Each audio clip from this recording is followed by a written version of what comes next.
Hello, everyone. My name is Notepad Anon. Hello, everyone. My name is Notepad Anon, and I write games for fun. Today, we're not going to be talking about making a game. We're going to be talking about a game, though. We're going to be talking about a little game that you probably have heard about, but you probably never read. And that game is Anima Beyond Fantasy. Now, Anima Beyond Fantasy is a game that you probably have seen something about. You've probably seen an image like this before. You're like, wow, that's massive and huge, and what the fuck is going on here? What? What's going on, Notepad? What's going on here? What the fuck is happening here? Oh god, why does he look that way? Anima Beyond Fantasy is a very unique game. It's kind of one of those one-of-a-kind games that you hear about every now and again, and it's usually followed by, man, it's really complicated so no one plays it. Now, I've tried to do this case. I want to give you an idea. I've tried to do this about 3 times at this point. And I get filtered. I get filtered hard. I go into it, I look at it, and I immediately get PvP'd, because this is a book that PvP's you. And I didn't quite get into it. I'm like, I don't quite know what I'm doing. I'm not vibing with this. But then, well, the damnedest thing happened. I read MERP. Now, you may be thinking, Notepad, what does MERP have to do with anything? Well, MERP has a lot to do with this, because you may be surprised to learn, double check something, you may be surprised to learn that Anima is effectively a Rollmaster game. Yeah, no, it's Rollmaster. But let's explain it from the absolute top. Anima Beyond Fantasy is a game that came out in the early 2000s. Kind of see this.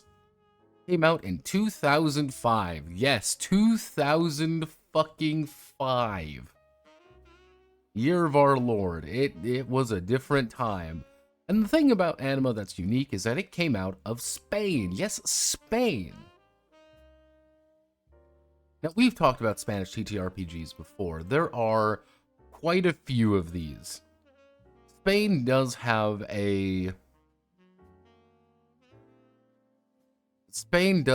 quite a few different role-playing game companies in it. And a lot of them are a little bit odd. And they kind of do their own thing over there.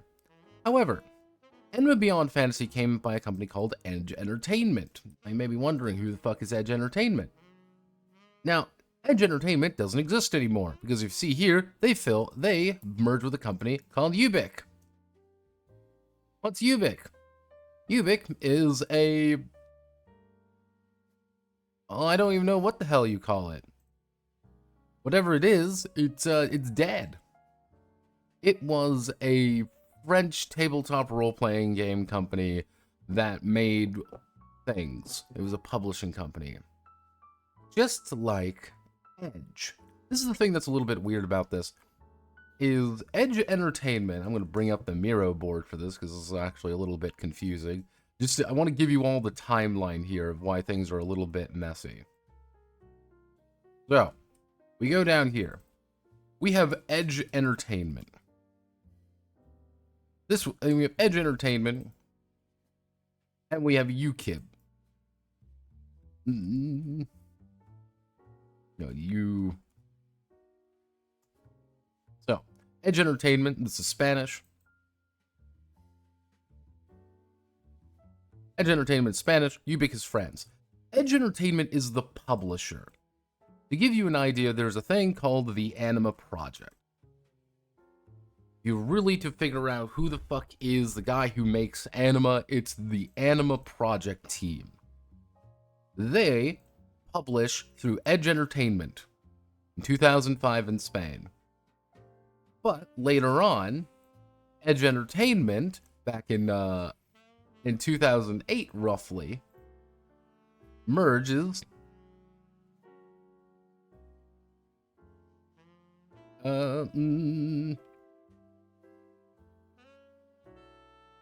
However, they merged with this company in 2008. Now, the thing that gets a little bit funky here is that if we bring this down, this is Anima 1E. Yes, Anima 1E is published in 2005. These two, the newly formed company, effectively, which I don't believe ever even had a name, it's just they merged together. They, merged company. These guys end up releasing Anima 2E around 2008. Okay, you seeing this getting a little bit funky now? All right, okay, cool. During this time, the merged company gets a hold of Fantasy Flight Games. Yes, Fantasy Flight Games. And they sometime around here, they get with Fantasy Flight Games, and they publish the English version. They, however, were doing the English version of 1E, and then halfway through, started doing 2E. The game we're going over, this game right here, when you see this is Anima Beyond Fantasy 2nd Edition. We have never seen 1st Edition. 1st Edition is not real, it does not exist. Well, it exists somewhere in Spain. But, okay, easy enough to understand. All this is happening in about 2008, this is all happening here. And if we go to here, kind of say, cool. Everything's good. And published in 2008, everything is good, and everything goes horribly, horribly wrong. So, 2010. It's 2nd edition. It's pretty much the US release. Pretty much, actually, not even the US release, the English release. English release, and this is in 2010. Generally speaking, Anima Beyond Fantasy has not been in English for very long. It has been in there for about 14 years. Relatively speaking, by when it came out, when it's gotten published, and all of that shit. However, something very funny happens here, and some of you may know what's going on now. All of this, all of them, all of these people get purchased by Asmodee. Yeah. Edge Entertainment, Fantasy Flight Games, all of these get owned by Asmodee, which is in turn bought by the Embracer Group. Over the course of time of everything occurring. This leads to a very unique situation, because Edge Entertainment now does not exist. Edge Studio exists. You may be thinking, what is Edge Studio? Edge Studios is Edge Entertainment and Ubique France merged together under Asmodee to take on Fantasy Flight's games properties that they lost when they merged forcefully with Asmodee. Edge Studio are the guys who do Adventures in Rokugan, Midnight, Star Wars RPGs, Legend of the Five Rings, Genesis, End of the World. Effectively, Fantasy Flight Games got cucked out of all of their games and handed over to Edge Studio for this complicated shit show. Now, there's something very, very important about all this. All of this doesn't matter, because all of the Anima rights reverted back to the Anima project. Everything here that you see with Anima-related products, pretty much, in nowadays, goes solely through the Anima project.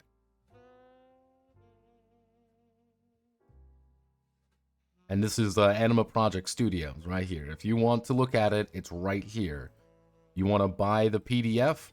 Cool. You can buy the PDF right here. It's only a silver seller, and it's $20. Yeah, you need And now, this is where things start getting a little bit goofier. I'm slightly like, yeah, back to the main guy and his friends. Yes. However, this is where things get goofy. So, you see Anima Beyond Fantasy here. Anima Beyond Fantasy, the actual RPG, has not been seeing a lot of things. Every now and again, it gets an update. This is Core Exet 2.0. I don't believe we're even going over Core Exet. I believe the book I read was the original thing here. And if I wanted to be really specific, I should double check. I don't even think this is in English. Yeah, I don't think Core Exet is actually in English. The revised version. There is a very distinct chance that they will never become an English version. That's just something you have to accept in life. So we are doing the only currently available English version of the game. But there's another thing which is a little bit odd. Anima Project has not been making, well, Anima Project's got its thing that it wants to do. Which is, oh, I'm getting a phone call. Who the fuck is calling me?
Notepad, should I go to a mandatory meeting? I don't fucking know.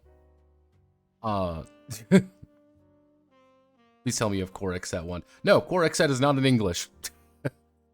I do not believe Core Exet is actually in English. Now, the thing is, Song from the Abyss, Gate of Memories, Nameless Chronicle, and they've got a new game out, I think. Or at least one coming soon. Now, they've been doing video games. Now, these video games are by the company. I give it that. It's by the company itself. I wonder if I can find the actual. Okay, actually, let's just visit the site. Let's buy it on Steam, everyone. I want to buy everything on Steam. Because one of these was literally a Wii game. Yeah, a Wii game. Yeah, we've got a Anima Gate of Memories. You could play Anima Gate of Memories if you want. It's right here for you.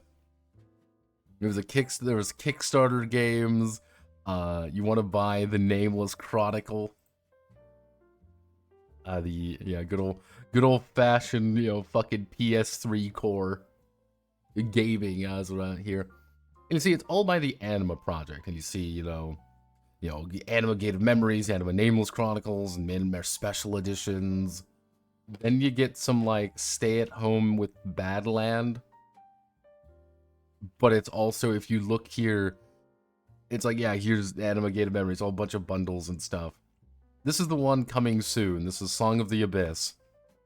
This is their brand new game that you can now play, and it's all set in Gaia. It's all set in the main world of Gaia. And everything here is actual Anima. And it's very fascinating because I remember seeing some of these games. And just, it's one of those things where you idly see something and you're like, oh, that's a thing that exists. And you don't really register it. You don't register it right away. You're like, oh, that's obviously not quite right. Because there are others. There's Ark of Sinners. They don't talk about it anymore because you can't get Ark of Sinners. Because Anima Ark of Sinners was a fucking WiiWare game. Yeah, it's a WiiWare game. Then Gate of Memory is like, yeah, just a jank core, I think is a good way of wording it. Bizarro, like, things. And again, this is just what the company does. This is what they enjoy. This is how everything they've been doing. Now, programs on the Wii game he made himself. Yeah, the main guy is kind of a very talented individual who can do a lot of different things. And I'm going to bring him up here real fast just so I get his name. Dun, dun, dun. Come on, open up. Yep. Spoiler warning. Carlos B. Garcia Aparicio. I'm going to butcher every single one of these guys' names. I want you to know this. I've embraced it. I know it. You know it. And Carlos here, and the first thing you do if you Google it is the principal CEO of Anima Project Studio. He has been that for 19 years. Based out of Valencia, this is just who this guy is. Now, it gets a little bit odd when you start looking at, who was the, this is the publisher. This is Jose M. Ray. Now, if you do Jose M. Ray, country manager. Oh, look everyone, it's with Asmodee. Asmodee general manager, CEO, founder of Edge Entertainment. So yes, the guys who originally published everything in Spain and in turn probably Europe. Here, I don't think... Here's the thing. I don't actually think Carlos here has any financial backing, if that makes any sense. I don't think he's got a publisher. I don't think he's got really any major support outside of government grants. And that, you know what? More power to him. Shine on, Crazy Diamond. You can do whatever you want. I believe in you. Let me see if I'm going to be correct here. Yeah, it's... Hello, phone. Want to tell me all about what's going on?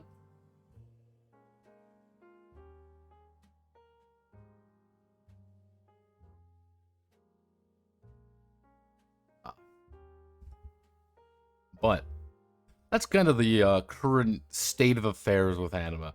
There's nothing too dramatic about it. I mean, if you go to the Anima website, you get to see everything, and you can buy all the PDFs if you want, and they're all available here. Some of them are updated. They're not. They're all just in fucking Spanish. Some of them are in English. Some of them are not in English. And that's just like a, oh, yeah, just deal with it, Lamau. That's just something you kind of gotta accept it. Relaunch of the role-playing saga. Yep, it's here. They're kind of doing a big relaunch of everything. You can download a fan site guide. Do you want to make a fan site of Anima? And, you know, utility character sheets and a bunch of other things that you can do.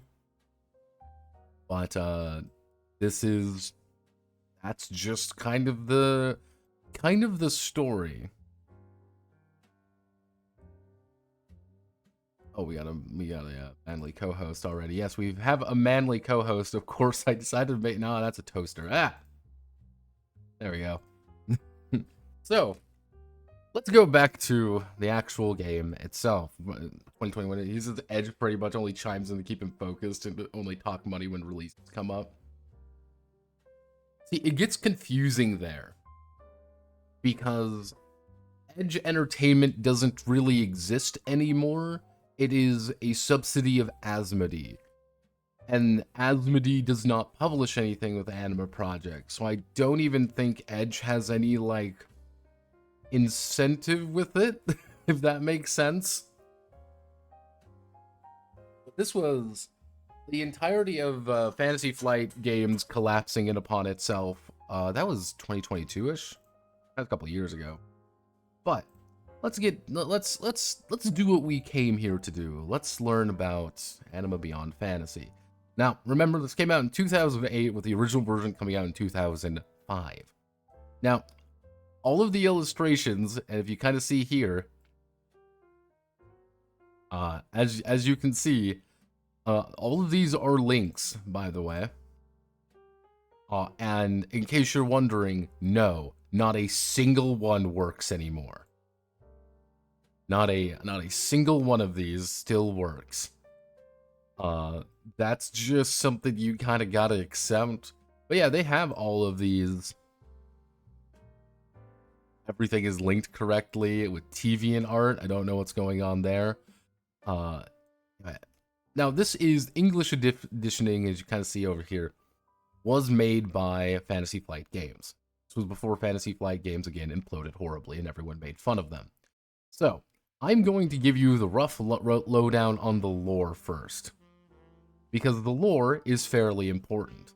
And I'm going to give everyone a rough lowdown on the lore, because the lore is complicated, but in a funny way. So, let's see if we can find a good image to start the lore conversation on. Let's see. No, not Return to Tradition. Where's a good fucking image? Yeah, it's alright, we'll use... No, that's a bad one. Try to find like a good image here. You know, we'll use this. So, at the beginning of all things, there was Gaia. Gaia made humans, and they made another race called the Nephilim. Nephilim are assholes, but they're also fantasy creatures, like elves. Now, things were good for about 20 minutes, and then things started going wrong. People started getting mad, and there was the pretty much super grand fight of conquest. Everyone got mad at each other and started a war. This war is the foundation of everything. Most of the Nephilim were driven away, except a handful of them, which had their own kind of empires set up, but pretty much the big bad evil Nephilim were driven back to make their own kingdom far away from everyone else. Things are good. Things stop being good almost immediately. The Chaos Age begins. Everyone's fighting, everyone's killing each other. Oh no, this is the worst situation physically possible. But have no fear, everyone. Something important happened. Something really big and something really, really fancy happened. Well, generally speaking, perhaps it was prisoners of ironic destiny that forces us to repeat our past, or simply to wake up dream of another. Because then, from between the ashes of our own wars, there arrived a Messiah called Christ. He was a simple man who had nothing but wanted everything. He was a bright figure, a light dazzled beggars and kings, who surrounded filled those who were lost and needed something to believe in. It was said that he was brought to the world of an unknown God, a God over all things who gave us power over life and death, and his word became law. the gates of Solomon, the last stronghold of an already whittling empire, Christ was betrayed by one of his apostles, a man who responded to the name of Iscariot. As payment, they gave him 30 pieces of black metal, which is said to have contained the knowledge to change Gaia. Beware anyone who holds one of the 30, as our sins rest upon them. Christ was crucified that same night. Over the course of 13 hours, he laid there on the cross, tormented along the walls of Solomon. When he expired, the skies did not open, nor did the ground tremble. The waters did not turn to blood, neither did the firmament darken. He simply died. And then the apostles literally build 11 holy kingdoms.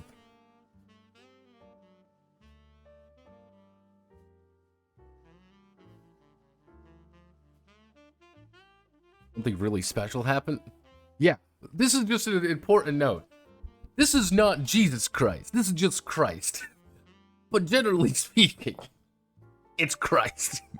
Yes, Jesus Christ saved the world. Now, the thing is, what occurred was that the apostles decided to effectively create 11 holy kingdoms. These 11 holy kingdoms effectively became the foundation of the modern world.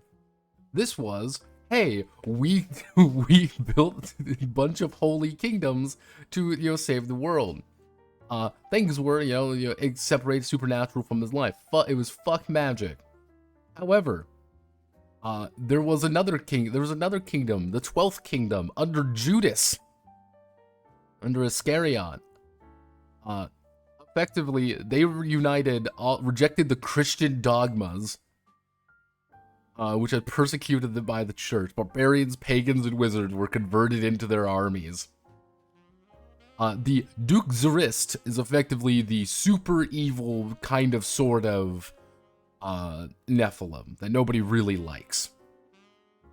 We'll see what a Duke Zarist looks like. Yeah, the young Duke Zarist Empress, Ark Noah, to the island of Tolrako, where they held her to force her people to support him. Things go horribly wrong, and there's a giant super war between the forces of vigorous Catholic action and the world of anti-God forces. Because that is Iscariot's main goal. That is Judas's main goal in life. He wants to kill God. However, one man, Zorn Giovanni, literally unites the people together, beats back Judas's armies, manages to win. Horrible destruction abound.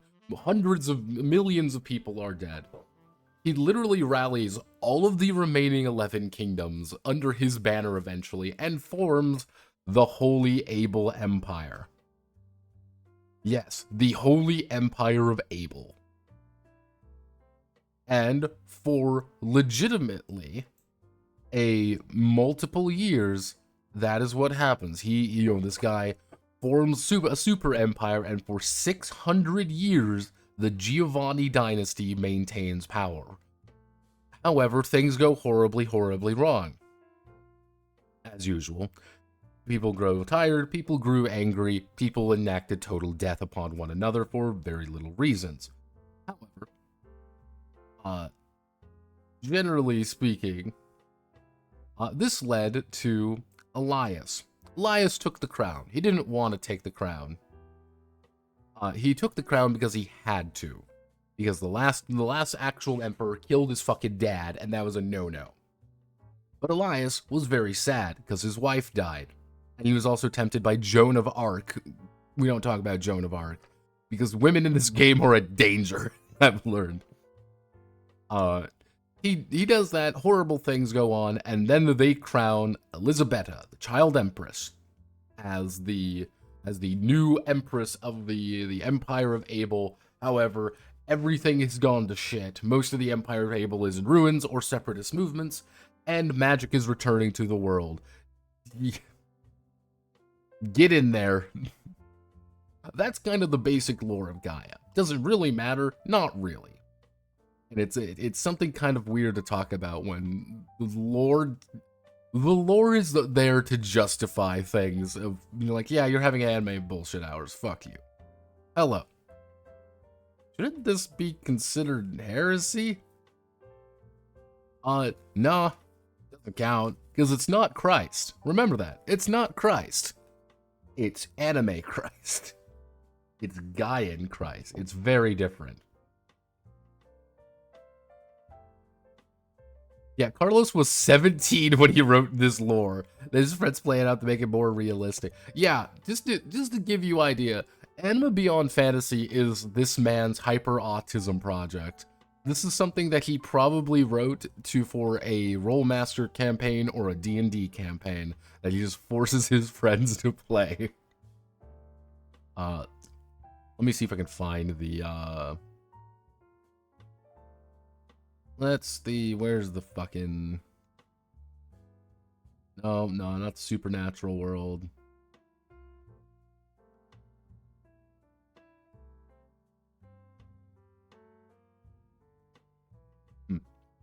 There was one that I saw that was very funny. Funny. Where is my... here we go. Now, these are the Duke Zurist. These are the bad guys. These are the titular bad guys upon the setting. The Children of Darkness. Most powerful race ever tread upon there. Yeah, lived long, 500 to 1,000 years.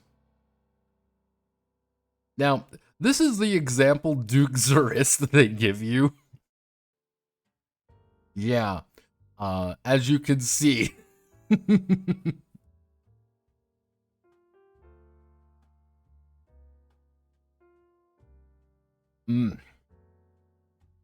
Yeah. Dommy mommy elf goth waifus will never completely break your balls. It's fucking over, Kings. In case you're wondering, yeah, you can totally play it. Why would I ever want to play it? Because obviously you do. Why wouldn't you? You can play whatever the fuck you want.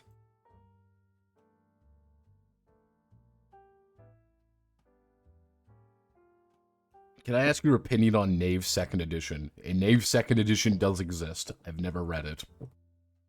But yeah, let's just do what the basic game is. At the absolute basics, this game is a Rollmaster clone. What does that mean?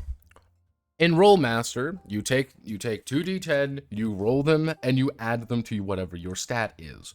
Most things you do will be D100. And I'm going to have to add in a good friend of mine. Everyone, say hello to Jaster Trouble. Now, this may look overwhelming, but I'm going to make a really simple check for you. I want to make an acrobatics check. So, I take my acrobatics check, I rolled my dice. I rolled a 92 plus 35. Actually, no, I rolled a 29. I thought I was doing really good. Plus a 35, that would bring me up to, I'm going to bring out a calculator, because, yes, the game does recommend you use a calculator, because there's a lot of fucking math like this. I love Chartmaster. Where's my calculator? I scored a 64, which is probably going to fail catastrophically. But as you can kind of see, the concept isn't very difficult.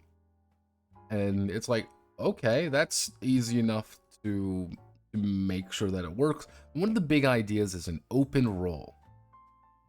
Now, the thing is, if you get above a 90, let's say I roll the dice and I score a 93. Oh my, I scored a 93. What has happened now? Well, I take that, hit my little button here, hit 93, and I roll again. Oh, I rolled a 7. Plus 7, plus 35. I rolled 135. You get to roll as long as you roll open. It's an open roll. It goes from 90 or above, 91, 92, 93, 94. This is a potential to get you some insane fucking result. That's kind of the point. There's no, like, crit dice. Like, oh, you rolled a natty 20, good job, you crit. No, it's just another open roll, which you're going to need in some more cases. However, if you roll a 1, 2, or 3, you roll the fumble level. Uh-oh, you rolled a fucking 2. 0, 2, everybody. You then roll D100, and then check your fumble rating. Yeah, your fumble rating can be catastrophically bad, and everyone laughs at you. It's And in case you're wondering as well, this is another important thing. Also, thank you very much for following, Tor. The fumble also explodes? Yeah, you could explode your fumble roll. And it's like, oh, good job, you critically super fail. Actually, oh wait, no, there are no open rolls. There's a thing you can do with open rolls to fuck your day up and you get a catastrophic result. Not fumbles, it was something else. But yeah, you get over 200 and something, you're a master at it. Bunch of different things change. Ability check, roll D100, beat it. Resistance check, roll D100, beat it. Now we get into characteristics checks. These are a little different and a little odd.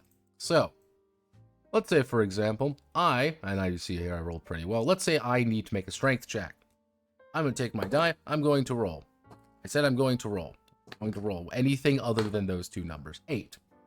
I rolled an 8 under my 9. I succeed. Good job, me. I've successfully done it. I have received with that 1 degree of success. Now, let's say I roll again. Oh my, I rolled a 10. If I roll a 10, what happens is, if I go down here, the rule of 10 and 1 takes place. And the rule of 10 and 1, if I roll a 10, I subtract 3 from the difference. And if I roll a 1, I add 3 to the difference. So, effectively, because I rolled a 10, I rolled a 13, and that means I am failed by 4. If I rolled a 1, that means I would have succeeded by more than 10. It's a little goofy, but the idea works. The weird thing is when it gets, like, here. So, like, I have a strength of 5, someone else has a strength of 11. Since they're greater than 4, you get double the additional points when making a check. So it's effectively, because it's greater, because you are supernaturally stronger than another person, you're much stronger than another person, you get a bonus to your roll. It's a little goofy. It's weird.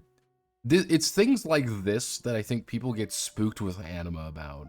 Because, like, the concept isn't difficult. You roll D10 under it, whoever scores the best result wins in opposed characteristic. Easy enough. You want to explain that a bit more? Okay, I'll make it really simple. Jaster has a dex of 9.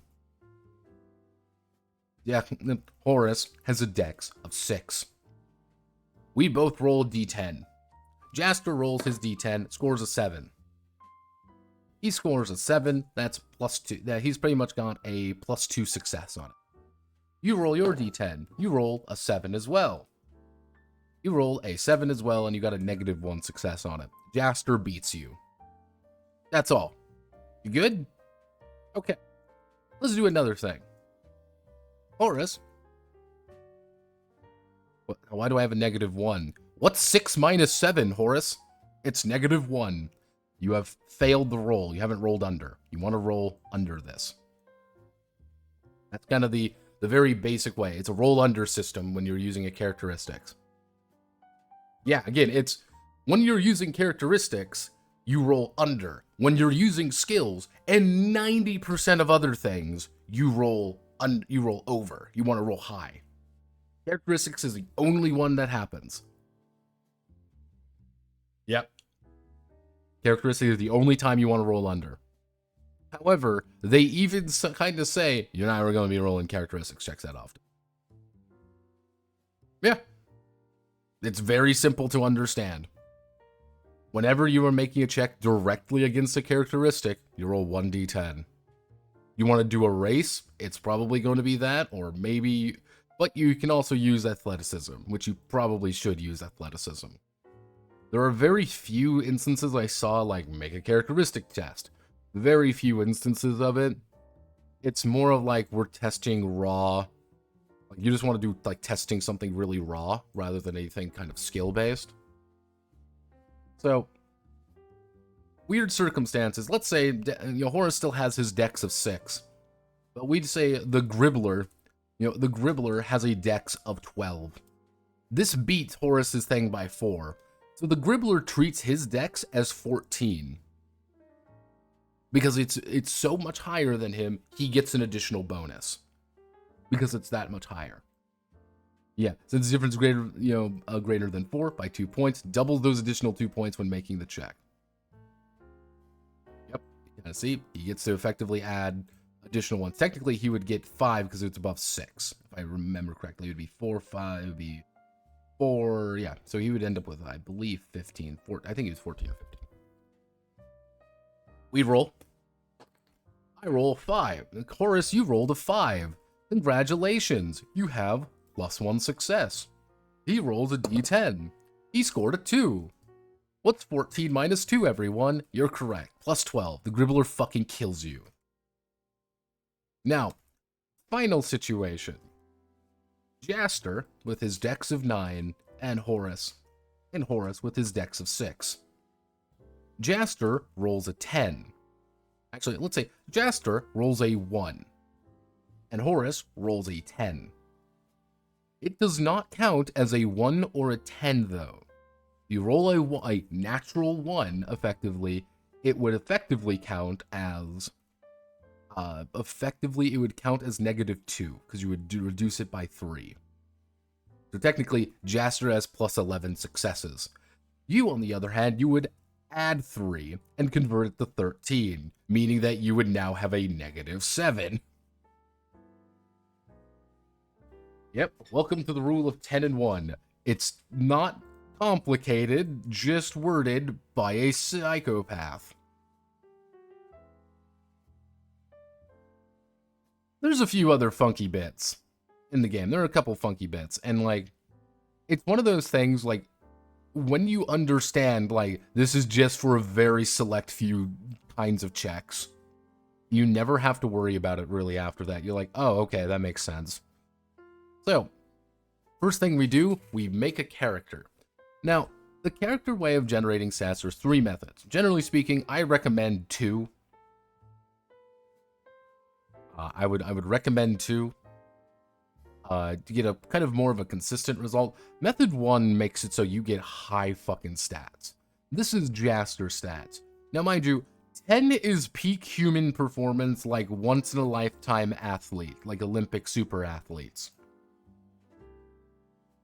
Now, the idea is roll 1d10 8 times, write each number down, and if it's a 1, 2, 3, re-roll it. So, you have 8 numbers. Discard whatever the lowest is, replace it with a 9. That's all you do.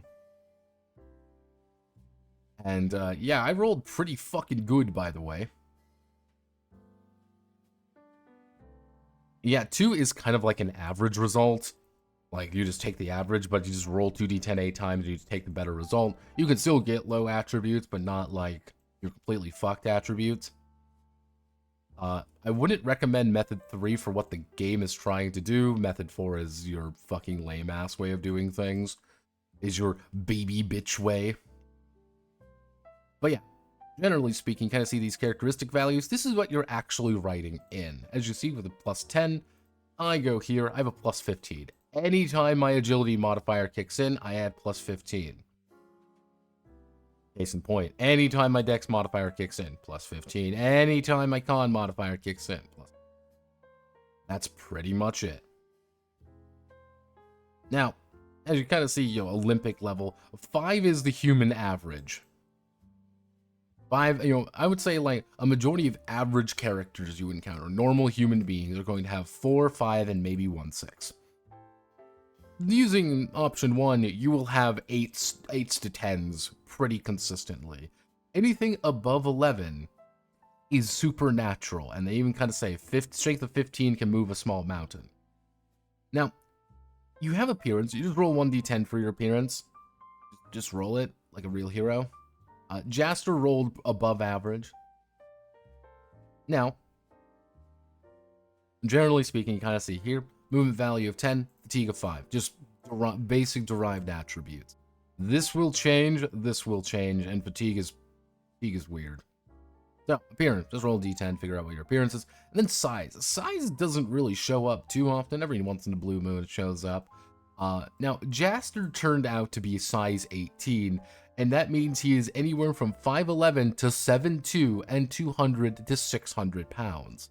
He's fucking huge. He is a jacked human being. This is not normal tier.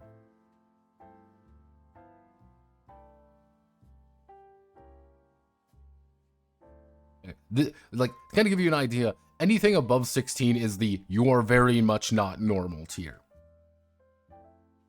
So, choose your race. Generally speaking, you have humans and other races. You're going to play a human in this game.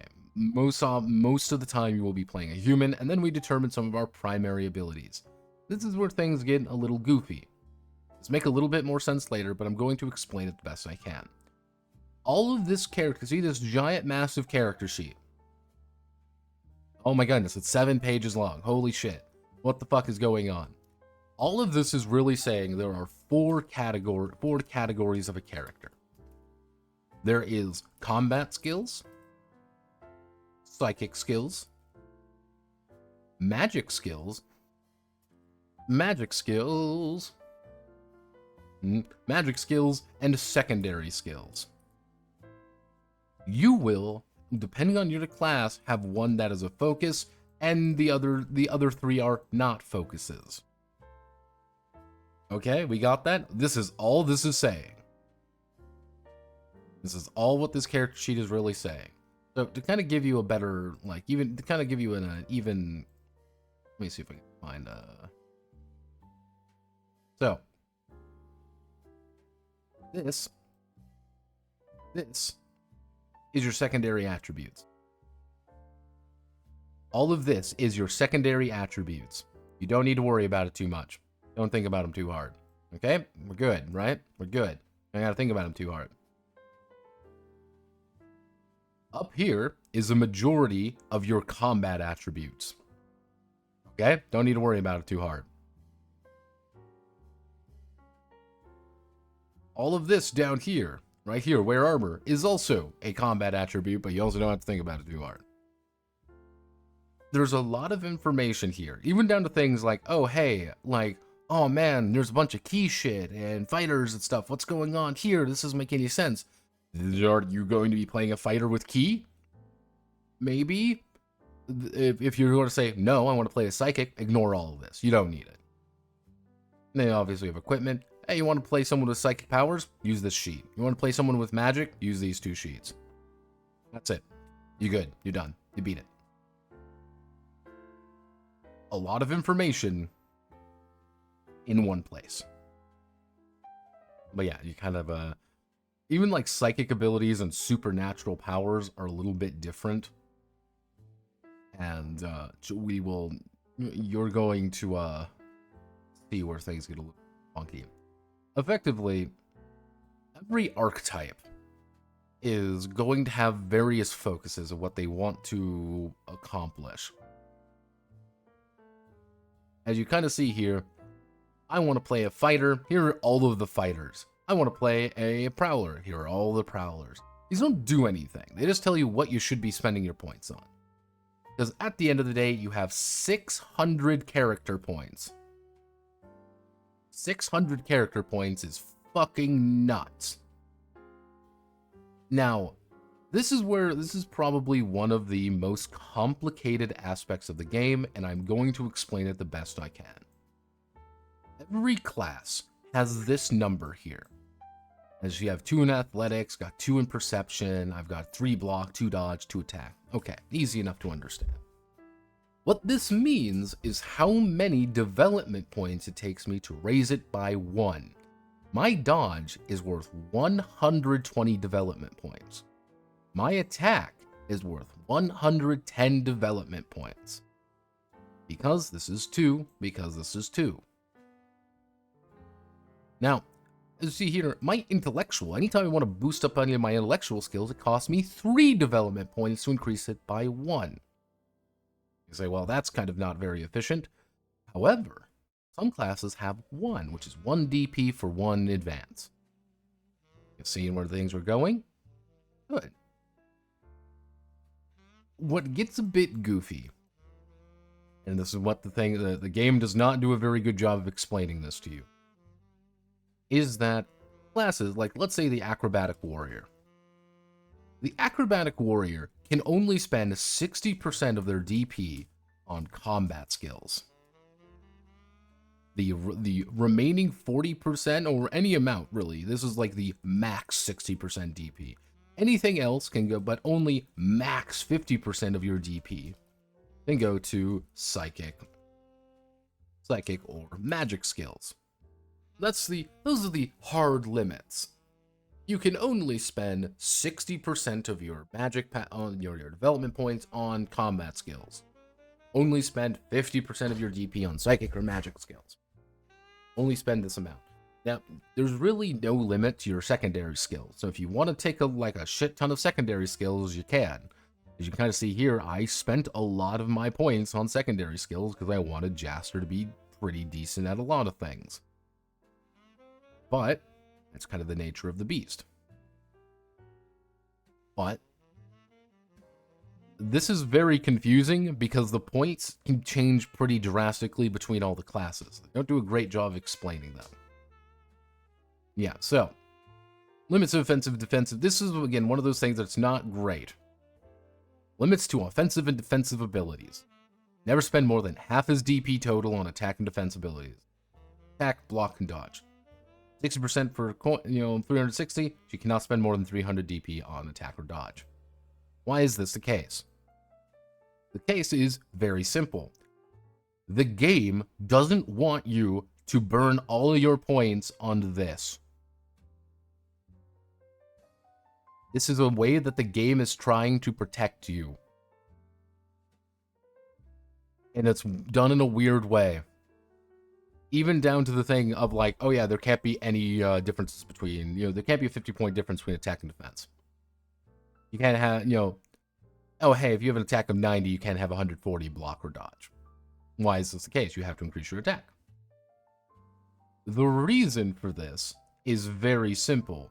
They don't want you to burn all of your points on doing just this. They want you to spread your points around doing other things. And there are even limits to, if you kind of see here on the different projections. They don't want you to burn all of your points on just being able to do one thing really well. They want you to spread your points around so you can do different skills and wear different armor and do different things. Weirdly enough, this game is trying to save you. It's trying to protect you from yourself, because it knows that you're fucking stupid, and someone will be like, I want to put all my 600 points into attack and instantly hit everyone. And then you fucking bitch and cry that someone hit you because you have a dodge of 2. It's just like, alright, understandable. Now, life points. Depending on your life points, you can get some bonus abilities. For example, I had 9. I started with 120. You can spend development points. Let's see here, I can spend my development points to get additional health. So my base is 120. I get plus 10 from my class. However, because I have plus 10 to my constitution, I spent 20 points to get 140. 10 extra HP. Not a lot, but 10 extra HP. Most resistances key off your con, so always good. And then you have creation points. This is your advantages and disadvantages. Generally speaking, these are pretty fucking good, and you can usually go a little bit harder with these. I went with the idea of two very basic ones and a very basic disadvantage. If you want to build certain characters, you are going to need to change the nature of what advantages and disadvantages you're going to take. But some of them are fucking broken. Some of them are mandatory. I would say, yeah.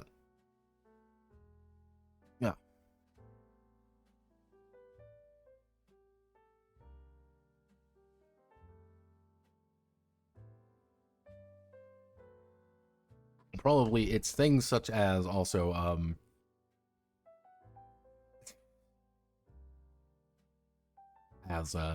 let me bring something up here, everyone. Just got to make sure that we bring up the correct image here.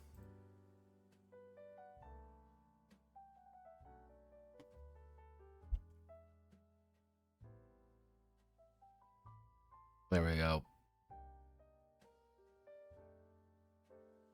Bottom text. Yeah, it's a very I like the artwork personally. It's got soul in my eyes.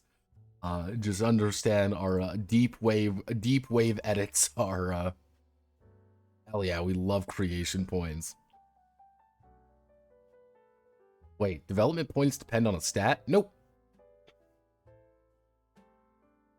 The best way to think about it is actually, you know, I have a good way of explaining it. Let's say, for example, I have athletics, and I want to increase my acrobatics to 15. I want to get plus 15 on my acrobatics. All right, easy enough to understand. Actually, plus 15 on my athletics. I want to get a plus 15 on it. Okay, easy enough to understand. Now, my athletics score. Now, if my athletics is 2, it's going to cost me 30 DP to get it. 1 plus 1 is worth 2 DP. If my athletics is 1, it's going to cost me 15 DP. Because every plus 1 I get is worth 1 DP. If my athletics is 3, then I'm going to spend 45 to get the same amount. Actually, it would be 3 times 50. Yeah, it would be 45. It'd be 45 to get the same amount. All of these scores here still give us a plus 15. That's the thing. Still gives us a plus 15. But we're just spending different amounts on it. The most average is 2. But remember, creation points, this is where things get funny.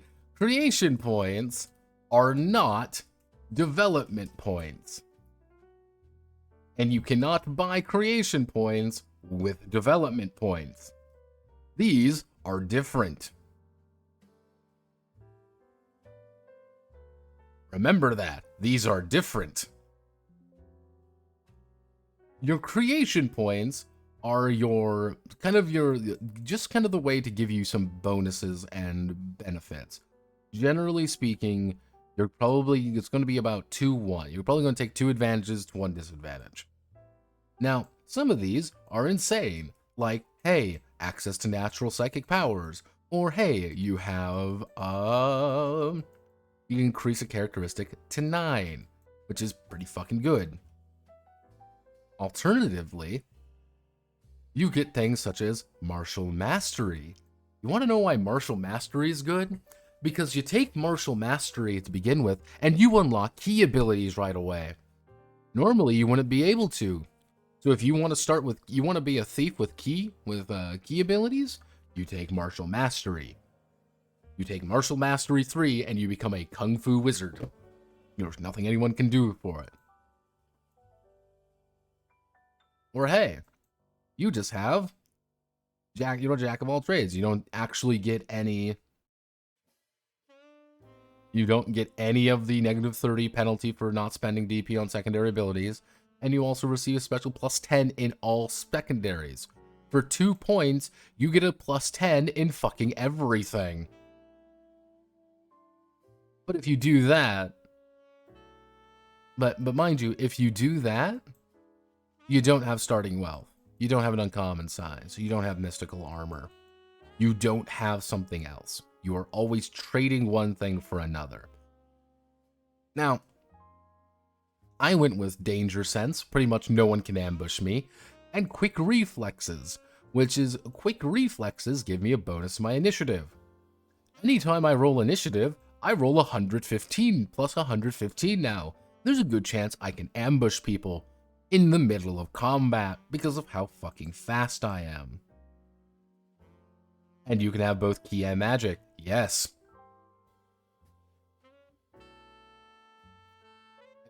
Generally, there's only one meta currency. These aren't meta currencies, really. These are just character creation currencies, which there are a lot of. Yeah, you want to be a kung fu magic man? You totally fucking can. And some of these are a little bit better than others. Psychic advantages, passive concentration. Then you get like pretty serious disadvantages. You don't really want to take many disadvantages because it fucking hurts. And some of these are pretty fucking bad, especially if you want to do become a magician of some variety. Or a magician of some variety, right? Oh, hey, what if you literally can never use magic properly? That's pretty bad. Hey, what if you, anytime you use psychic powers, you get exhausted? That's pretty bad. You get levels pretty consistently. You know, about 100, 120, 125, 150, 300, you know, I have pretty easy stuff to kind of go with. Now, one of the things is, you're increasing your characteristics. Generally speaking, lose attribute at one level. At one point, his character's primary characteristics. He's 100% character's natural progression. So, generally speaking, you can improve things pretty readily. I'm in kind of a weird spot because all my attributes are fucking cracked. So I would end up having to invest pretty heavily into things. So here's our very basic character. These are all the Nephilim. Nephilim all are bullshit. Every single Nephilim is bullshit.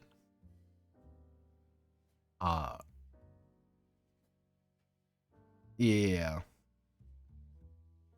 Jayan are Fukir, Jani are weird. Nightcore edits. You can just be an Oni girl. Of course, Duke Zarists always play Duke Zarist. They always look perpetually edgy. So, first thing you learn about making a class is how to make a new class. That's the first thing they teach you, how to make a new class, just to kind of give you the idea. But here are the various classes that they kind of pre-built for you. So, here is, let's do Acrobatic Warrior. Alright, this is our Acrobatic Warrior. Kind of look at here. So, as you kind of see, we have a life point multiple. How much does it cost to increase our life points? Okay? What's our initiative like? What's our martial knowledge? Our innate psychic points.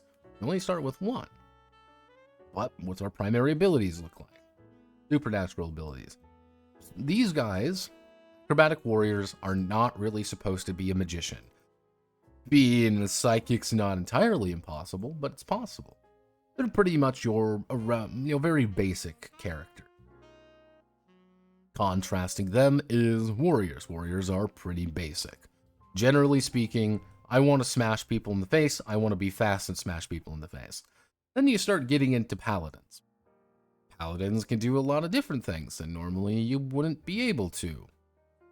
Dark paladins get a bunch of bonuses, such as social, for example, you see up here because they're social people.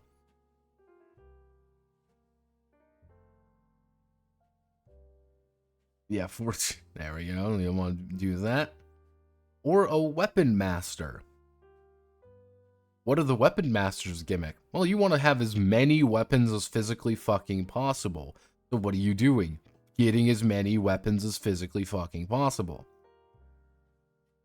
But you're kind of even noticing like the multiple of how to get additional Xeon and pretty much magic points.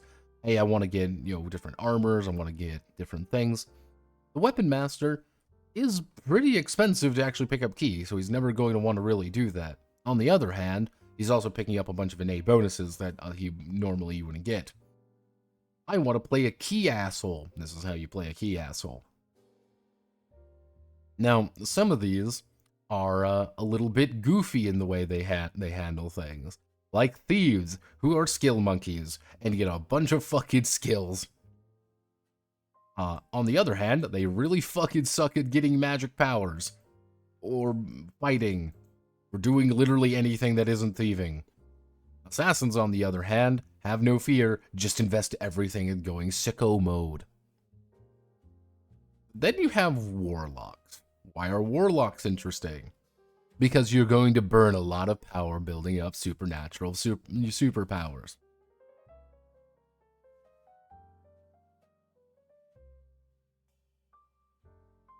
You can choose a class without its features, such as the magician who doesn't know magic. Yes, you can technically, all this is giving you a template to spend your points on. You can be a warlock and not have a single instance of magic. You're not building a good character, but you can. Or you can play a clown girl. Your honor, there is a gypsy girl wearing no shoes outside. You can play this character, but not use any of her, natural power, natural abilities. Why would you? You don't need those. You are an illusionist. Obviously, the only illusion you're doing is that you stab people kind of poorly.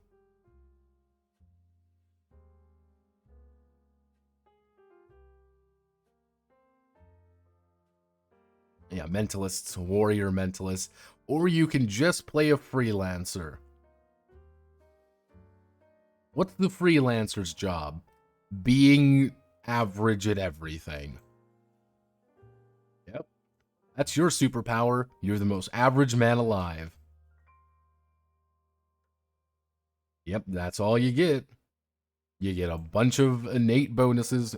Playing a freelancer is pretty viable, because as a freelancer, you just get everything for free. You not everything for free, but you get a bunch of points for free. It's very easy for you to do that. And then we kind of go into, how do we make a roll? D100. This is the most basic chart that you will own, the most basic chart that you will need to learn about. You're going to take D100, add whatever your stat is to the final amount, and try to beat target number. Usually it's going to be about 80. Oh no, I need to make a feat of strength check. I rolled a fucking... I rolled a 71 plus 20. I got a 91. I succeed at it. That's all that it is.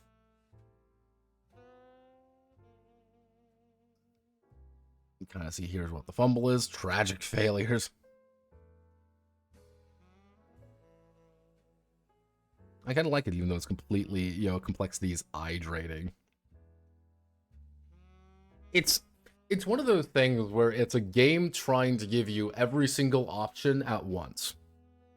We've encountered games like this. It is a game about handing you every single toy in the toy chest and saying, you can do whatever you want with these. And you're like, oh, okay.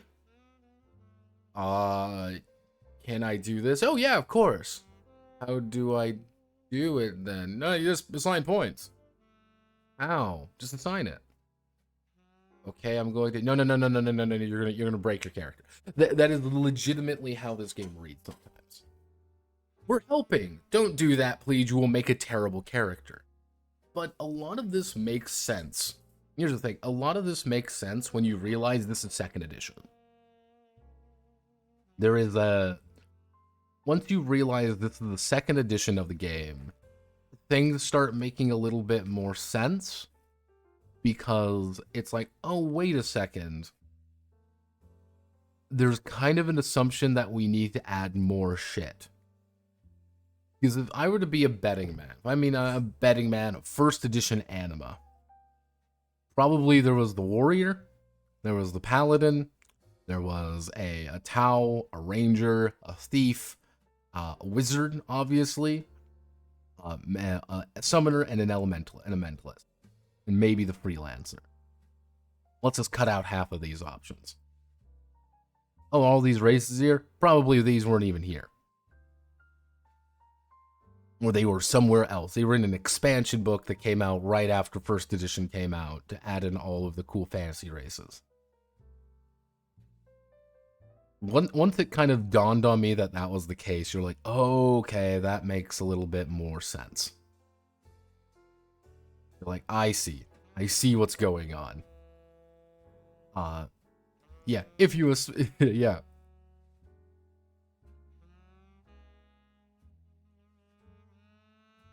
Yeah, knowledge-related abilities, penalty for wearing armor. Sometimes you wear super heavy armor, you're going to have a bad time. Now, most of these abilities are pretty basic stuff. If you kind of look over here, like most of these secondary abilities are very simple to understand. The only ones that get a little bit weird are right here in Vigor. Let me see if I can go down to Vigor.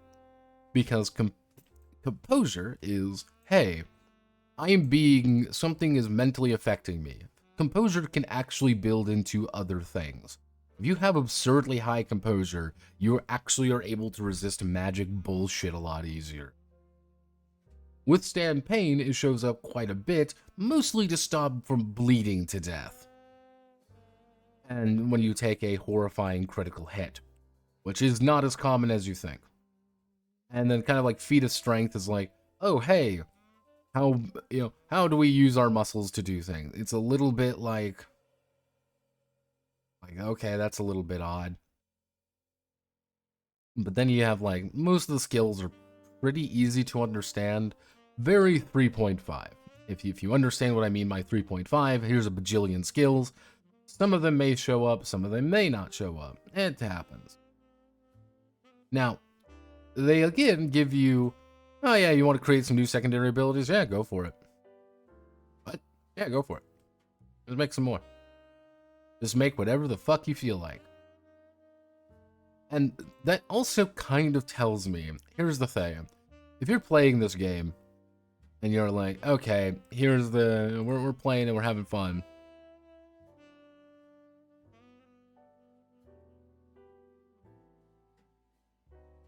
Except one is much of the same, except it's easier to follow. It's like a machine with all the parts exposed. It works well, even though if you know rather cover them, not hear the whirling. Yeah, I think that's a very good way of putting it. It's an intricate machine that knows what it's doing, and you know it's running correctly. It's just very loud, and sometimes it huffs when it really shouldn't. So, and in case you're wondering, oh, you want to make your own weapon? Yeah, no, you can totally make your very own fucking weapon. Yeah, you want to make a star metal? You want to make a star metal sword? Cool. You want to make a fucking stone sword? You want to make a have no fear? You want to find a Gestalt wood? Have no fear. I want to make a steel sword. Now, life points. Anytime you get hit with damage, your life points decrease. This is not too uncommon. Now, what happens generally speaking is when you hit 0, if you hit 0 HP, you are between life and death. And you have until your, I think it's your negative con modifier plus, times 5. I pretty much can hold on to negative 40 fucking 5 because I have a 9 con. I'm a jacked motherfucker. I will be able to survive quite a while. However, life points can also be completely ignored if you take a super critical and that reduces you to 0 HP. I take a headshot that would reduce me to 0 HP. I just fucking die because I've been decapitated. Oh hey, I've been cut in half and it reduces me to 0 HP. What happens? I've been cut in half and I fucking die. Now, you kind of see this, it's kind of like the idea of like, you take a critical hit, you begin bleeding out. Now, you can try to get back up. It's difficult, and it's going to take time. Generally speaking, once you die, there's no coming back. If you have, so it's kind of useful to have someone who is a medic come by and save your ass. So there's going to be that. Or just play a healer, because healing magic is a thing. So regeneration is not regeneration the way you think about it. So let's say I have a level of regeneration by 2. Every day I restore 20 HP. When I'm not resting, I restore 10 life points. And whatever it is, whatever my penalty is, because the second after you are between life and death, you have a negative 60 penalty to everything. And every day you reduce that penalty a little bit. So yeah, don't die. However, if you manage to get supernatural constitution somehow, hey, cleanly amputated limbs recover within a week. Hey, Automatically overcomes state between life and death. As above, but within 1 day. Yeah, let's see, yeah, you can just recover, yeah, all physical criticals are just annulled.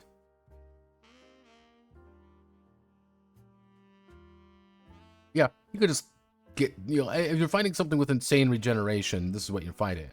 Normal characters will probably never have to deal with that. But you're fighting a fucking troll, that's a problem that you need to deal with. So, physical abilities. Pretty simple to understand. There's no map. There's not like a grid in this system. Everything is based off feet and movement and things like that. Our boy here, let me see if I can find his movement. His movement is 10. I can move 115 feet in a combat turn. I dead sprint. I'm super fucking fast. I'm also super duper fucking strong. And because I'm super duper fucking strong, I can carry about 220 pounds pretty easily by myself. That's just something I can do. Super easy for me to do. What does fatigue do? Fatigue is one of the weirdest mechanics that I get what they're doing, but I don't know why they're doing it the way they are. Fatigue. At the end of the day, fatigue is kind of like a meta currency. All fatigue does is you're working really hard, you drop your fatigue by 1, you can spend fatigue to improve physical performance of certain activities. 1 point is plus 15, which is quite a bit. You can spend up to 2 points per check. You roll 2, you know, you say, okay, I need to jump across this building, spend 2 fatigue, I am now having a plus 30, which is a pretty big amount overall. You know, that's a pretty huge bonus. However, certain supernatural abilities also eat away at your fatigue. You want to be a magician or do you want to be a psychic? Make sure you have some fatigue to play around with. Now, anytime you drop below 4 fatigue, you actually are going to start suffering a penalty to everything. Yeah, you lose a penalty of, I believe it's negative, not even negative 10, it's on, let me see if I can find the... Yeah, it's like, oh. Yeah, you kind of see it's like, if you only have 2 fatigue left, you have negative 40 on everything. If you have 0 fatigue, you have a negative 120 on everything. Fatigue is, I don't like fatigue. If there's one thing about this game I don't much care for, it's fatigue.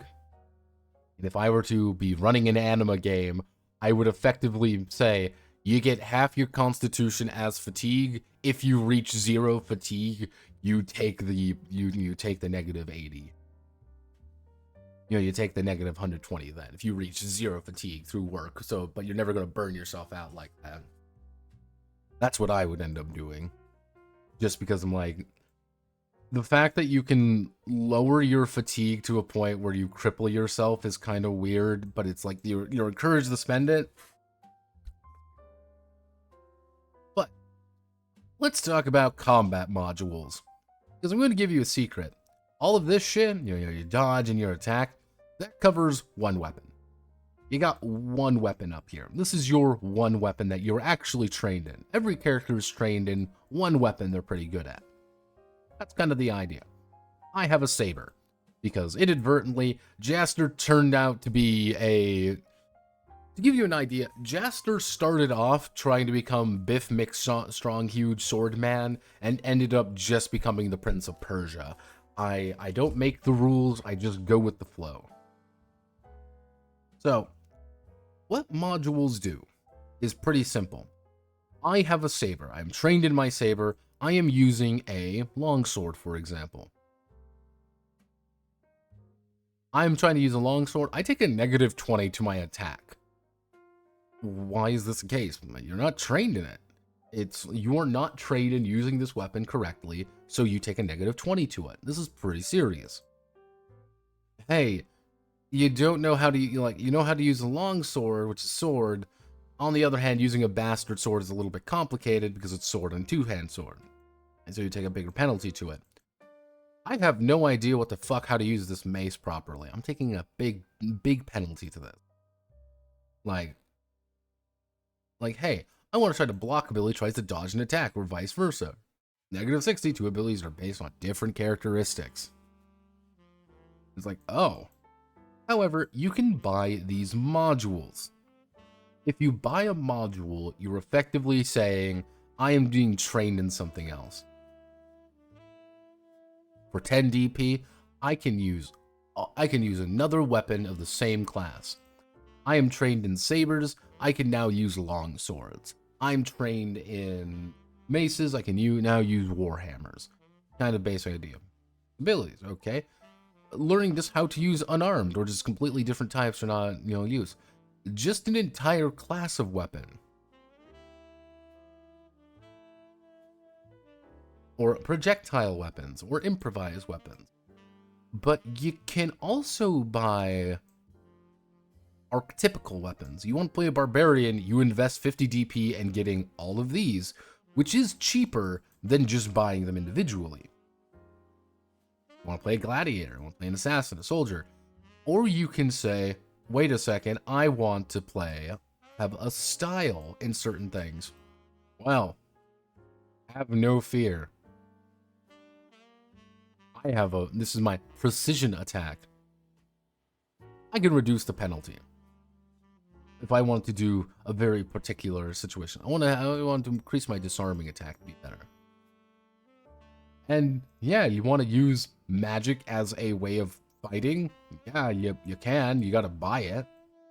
You want to be, that's kind of the idea, is like, if you want to be good at certain weapons and things, you gotta buy it with DP. And that was one of those things that kept hitting me, and I was like, oh, there's a shit ton of options you can do with this, and you can make any character you kind of fucking feel like. And the fact that when I was done making Jaster, I kind of wanted to make another character, I was just like, how much can I do? It tickled a very certain kind of build autism in my head. But what are martial arts? Martial arts is your kind of the way, if you want to play a Tao or you want to play a fist punch man. Effectively, you take to the empty hands weapon module to beat the shit out of your problems. Now, most of these, kind of see, you want to be a martial art instead of learning weapon, their throw cost only 25 rather than 50. So, you can buy these for 50 each. So it's like, hey, you're Shotokan, Kempo, and Sambo. You've done all of these things. Cool, you're good. You pretty much mix different martial arts together to get the best option available for you. However, for every 40 points, you develop attack ability or defense ability. So if you have 80 points, you can learn 3 martial arts. So, for example, if I wanted to learn martial arts, I would have 100. I would have 115. 115 means that I would be able to develop 2 martial arts effectively. If I invest a little bit more, I would be able to get 3. Now, some of the martial arts are silly, like Kenpo. Flurry of blows carry additional attacks without penalty, which allow you to take multiple different multiple different attacks. Or Tai Chi, or learning Aikido, or Taekwondo. I think this was someone's extremely autistic niche that he just wanted to do. This is just something that someone wanted, like, this is my autism. And he was just like, yeah. Do you want to Muay Thai a motherfucker? Yeah.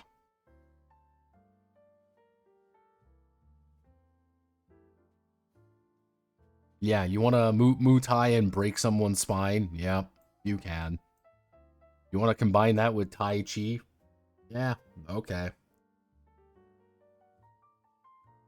You want to combine a Muay Thai, a fucking Muay Thai with Melekith or whatever? Yeah, you can.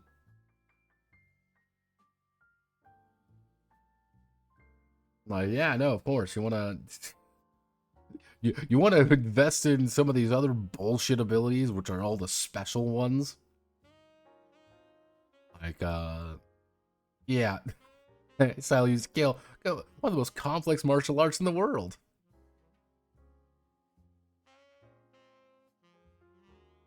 Yeah, no, you want to become a kung fu and just be able to kick the shit out of people? Yeah, no, you can. That's the really bizarre aspect of this game when it comes to martial arts and stuff. Be like, yeah, no, just embrace the bullshit and it's become dumb. Have fun. I'm like, oh, all right. You do start as a fucking poroid. You don't have any money. You are dirt poor. And it is painful. Can't really afford anything. I just gave myself a saber, even though sabers are really fucking expensive. Yeah. Asian items. Is the Asian items list. You can have a katana in this game. And are katanas a little broken? No, they aren't. But they are funny to have. So kind of bringing it down all the way to, this is what a basic kind of the common weapons table looks like. If we want to use a bastard sword, for example, we look here, it does 70 damage. It reduces our initiative by 30. We have a required strength of how we want to use it. And it does cut or impact damage. When I am making an attack with my bastard sword, I have to say I am making a cut attack, I am making an impact attack. And then we go, the fortitude of the weapon, let me, thing for it just to make sure that I have the idea. Yeah. I want to make sure that my sword does not break. That's fortitude. The breakage. How much damage does this weapon do to a weapon or armor? And presence. Someone's trying to magically steal my fucking sword. How easy it is for it. Resist it. So, generally speaking, I have my saber. I have a base damage of 10 with my strength bonus of 10, 45 with 10. That means I deal 50. If I hit you full on with a good hit, I do 55 damage. This is not common. Is a carryover from the DBZ phase of development. Oh yeah, no, it's there's some aspect. It's a very interesting way of. I'll kind of talk about it later a little bit. Also, this is the katana, for those curious. Katana are nearly impossible to interact with supernaturally. Folded 1 million times, they deal 50 damage, only cut damage. They're not really that broken, all things considering. Like, you can still be an asshole with them and be very funny, but it's not, like, completely, like... You're not entirely crippled with it. And then we have kind of various different shields. Shields are mostly used for blocking or using special dodge techniques and things like that. Generally speaking, you have a shield that you're trying to block. So, projectile weapons. You can just put an arc. There's just an arquebus in this game, by the way. And arquebuses will fuck you up. They deal damage. They deal a lot of fucking damage. And you get shot and you die because it does 60 damage. It does 60 damage and it has a bunch of different effects to puncture through you. Not very fun for you. However, there are quite a few different things. You know, just shooting someone with a matchlock pistol is pretty easily. Or when in doubt, just use a sling and sling someone to death. When in doubt, just shoot someone with a cannon as well. Oh no, you say, there's a problem. What do? Get the cannon. Tongue.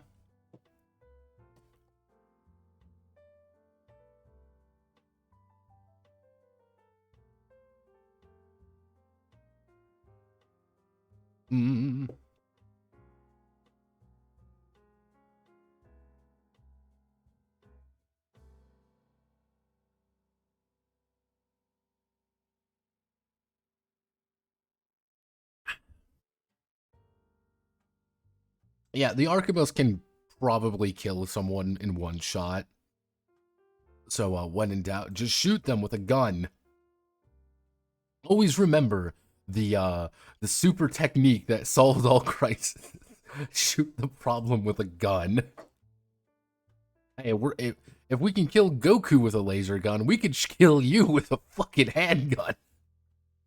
So, armor is the same way. So I'm going to use my leather armor, for example. So, you might be thinking this like, no, Pat, you're wearing leather armor. You only resist 1 cut damage, 2 thrust damage. Oh, no.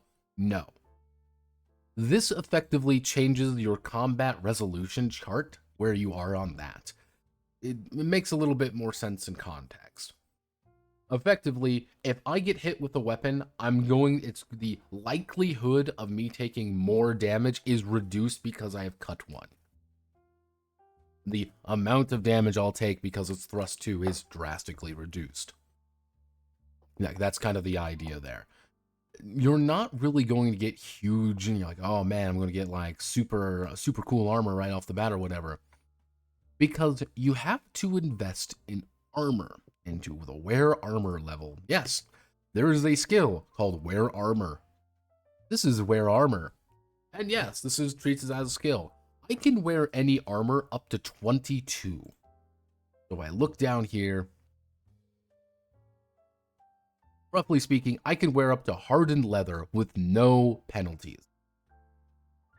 If I'm wearing anything heavier than that, I am going to start taking a pretty major penalty to it.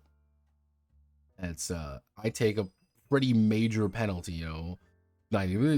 4 points from her movement value. I plus 35 to her initiative, those secondary abilities. Yeah, you just get a huge amount of penalties by wearing armor you're not fit for. Hence why, in a very strange twist of fate, Battle War bikinis are... This is a very valid armor set, because it's just lowering the amount you actually have to worry about. But yeah, generally speaking, like, most characters are probably going to have, like, leather or, like, fur to begin with. You can see, like, fur's pretty alright. Like, if you have, like, you have full-on abilities and stuff, maybe composite leather, because composite leather is going to keep you alive a little bit better and not have to worry about the natural penalty to all armor shit that fur comes with, which is a pain in the ass. There's a whole supplement for magic guns. Yeah. But yep. Then we get to combat. Now, combat can get a little bit goofy, but don't worry about it. It's really not complicated. Roll your initiative, declare your actions, calculate damage, and combat turn. That's all that you need to do. What do we do to calculate our initiative? Oh no, Jaster, you're in combat. What do? You're going to roll 1d100 plus... Oh my god, Oh my god. Oh my god, just roll better, Jaster. Fucking Jesus, fucking god damn it. There we go, a 50 fucking 1. Jesus Christ. I rolled, like, below a 10 4 times there. So, Jaster here, with his 115. Jaster has a total of 166 initiative. Anyone below 166 initiative is going to be acting after him. It's as simple as can be. And, always remember, open rolls do apply, which you will need to calculate your open rolls for, because it's very important. So, and when a new one begins. Easy enough, final initiatives may vary according to which weapon they're using. Cool. If you score at least 150 points higher than somebody else's, and let's say Jaster scores 200, you only score a 50 somehow, like, I would get the surprise on you. I would get a surprise round on you. What does surprise mean? Well, there's two things that can occur. Either A, I make sure that you have a negative 90 penalty to any action against me, which is fucking crippling because I'm just going so much faster than you. Alternatively, I could say, oh no, I'm going to hold back.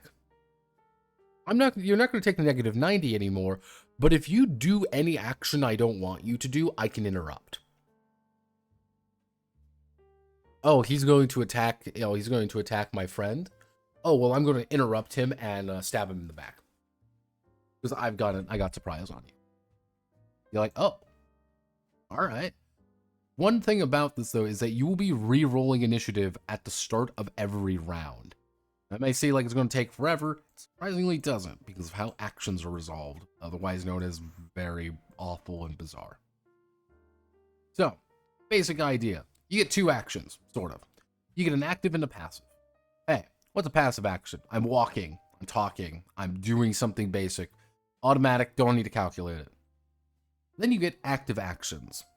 You can take as many active actions as you want, sort of, depending on whatever your dex and agility. Generally speaking, you're probably going to be taking 2 to 3. Take as many as you want. But every one after that is a negative 25 to it. So if I run up to you at full speed and attack, that would be it would be full, I would take no penalty to the movement and a negative 25 to my attack. If I attack you 2 times, that would be a full attack and a negative 25 to my attack. If I run up to you real fast, attack you, and then try to counter you later, that's a 0, negative 25, negative 50. Early game, your basic level, we're going to talk about levels a bit later, you're going to be probably doing 1 to 2 actions, maybe, every round. It's going to be pretty simple in that regard, because reactions do count as action. Now, the basic idea is, here's our very basic actions.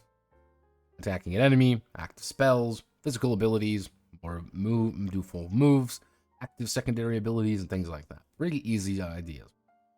I want to hit you, though. This is it. This is the moment to hit you. I make my roll, and you make yours. I am going to swing at you. I'm going to swing at myself. I'm going to take one roll. 77 plus 75.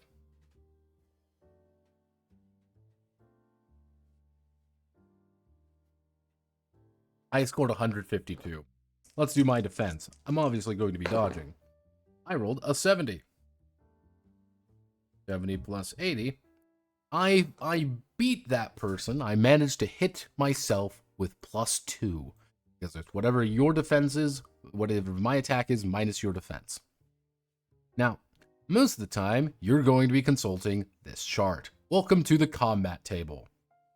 At a 1 to 2, nothing actually fucking happens. I hit you, but no damage is recorded. It is such a small amount of damage that nothing actually happens. Hits without damage. It means the attack is hit, but something has caused no damage. However, the big idea is this. The defender's fully occupied himself and cannot make a counterattack. So, we'll use our example again. Jaster and Horus, 2 guards. Jaster attacks guard A. And if, let's say, for example, Jaster rolls extremely well and he manages to hit. Guard A cannot act. Jaster, then later, Horus hits guard B, but he misses. But Horus fails. And because Horus fails, guard B can counterattack. Effectively, if it's any of these C results, what can occur is that the guard can immediately say, fuck you, I'm going to immediately attempt to hit you. For my action, I am going to strike you. And then you go for the strike. Only if it's a C result. If you fail catastrophically enough, they get a bonus to striking you back. And that is but you kind of see, even as the armor rating increases, so does the likelihood and result of the damage. Let's say, for example, which mechanic in this game you say, yeah, that's intuitive.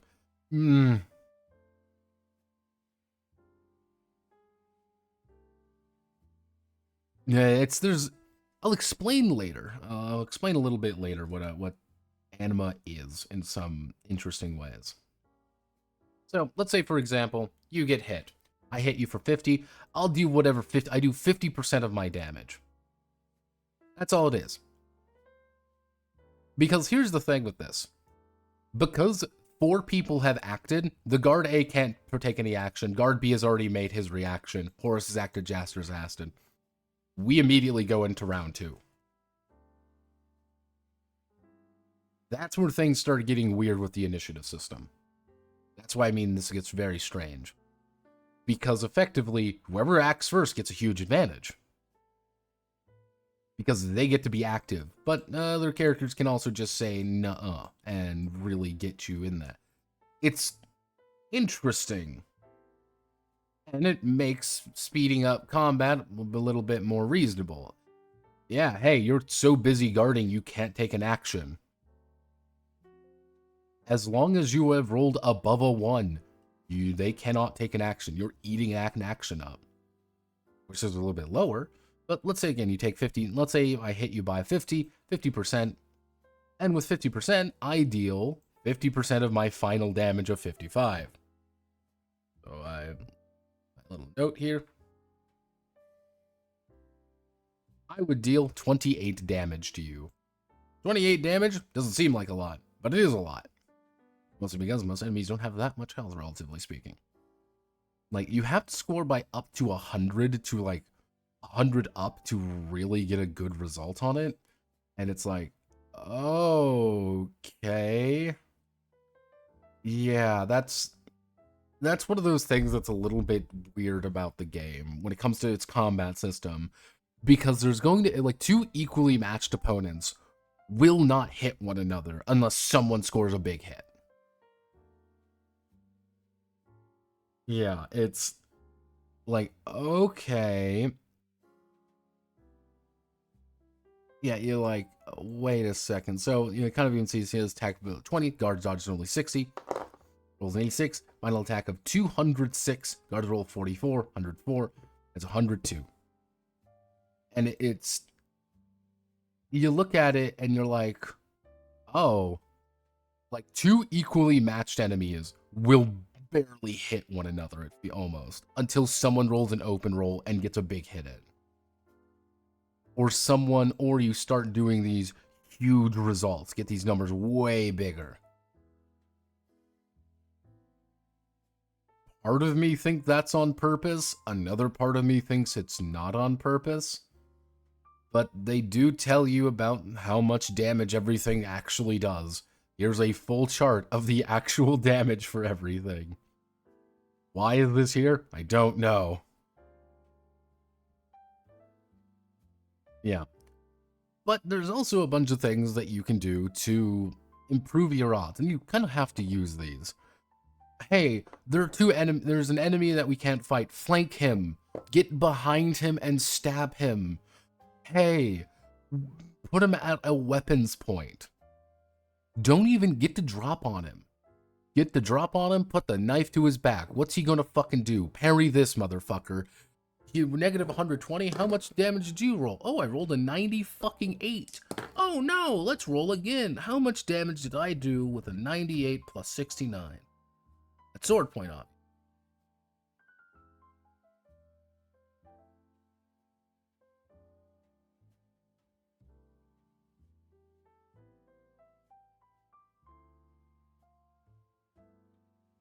242, so that's 242 right off the bat, and let's say, for example, you rolled a 79 minus everything else, so you would probably have about a 50. Cool, 242 minus 50, 200. How much damage did I do for 200 with a 200? Oh, wow, look, everybody. I've done 200% damage and probably killed you instantly, or at least called it critical. Get every advantage you can in combat. Don't play honorably. Honor is for fuck boys and dumbasses. Get on them. Fucking flank them at their asses. Start flying. Blast them with magic. Do everything you can to get a win. Parry this motherfucker. Yeah, literally just like, when in doubt, get them in a situation where they have a penalty. If they have a massive penalty, they cannot do something against you. If you have a surprise against someone, that's a negative 90. Negative 90. They could fucking roll into the negatives. You could score 200 plus easy, and then you hit them real hard, and they fall over because they didn't have enough health, and they take a super crit, and you cut their face off. And it's like, oh, okay. And it's when you start seeing things like that, you're like, okay, I'm seeing what this is saying. I'm seeing what this is putting down. I know what you're doing here. I see what you're doing. I see what you're doing. Can't play tricky business with me, Anima. I know what you're doing. You're doing all this shit because you don't know what the fuck you are half the time. I'll talk about that later. You get to see, like, multiple defenses are really difficult because you're taking a huge penalty to it. So, when in doubt, just attack one guy multiple times. What's he gonna fucking do? Parry everything? No, just dogpile someone. And it's like, once you start realizing that two equally matched opponents are going to go until someone takes a nasty hit. It's until someone gets lucky. So don't be equal. Cheat. Be a dick. Be fancy. Use your psychic kinetic blast powers and blow his penis off. Doesn't fucking matter. Like, yeah, special purpose attacks, disarm someone, yeah. Or just do a directed attack. Because yes, chopping someone's wrist off is a very valid tactic. And these are all things you should be considering. And, you know, special defenses, pure defense. This is effectively you saying, I'm going pure defense. I don't want to get hurt.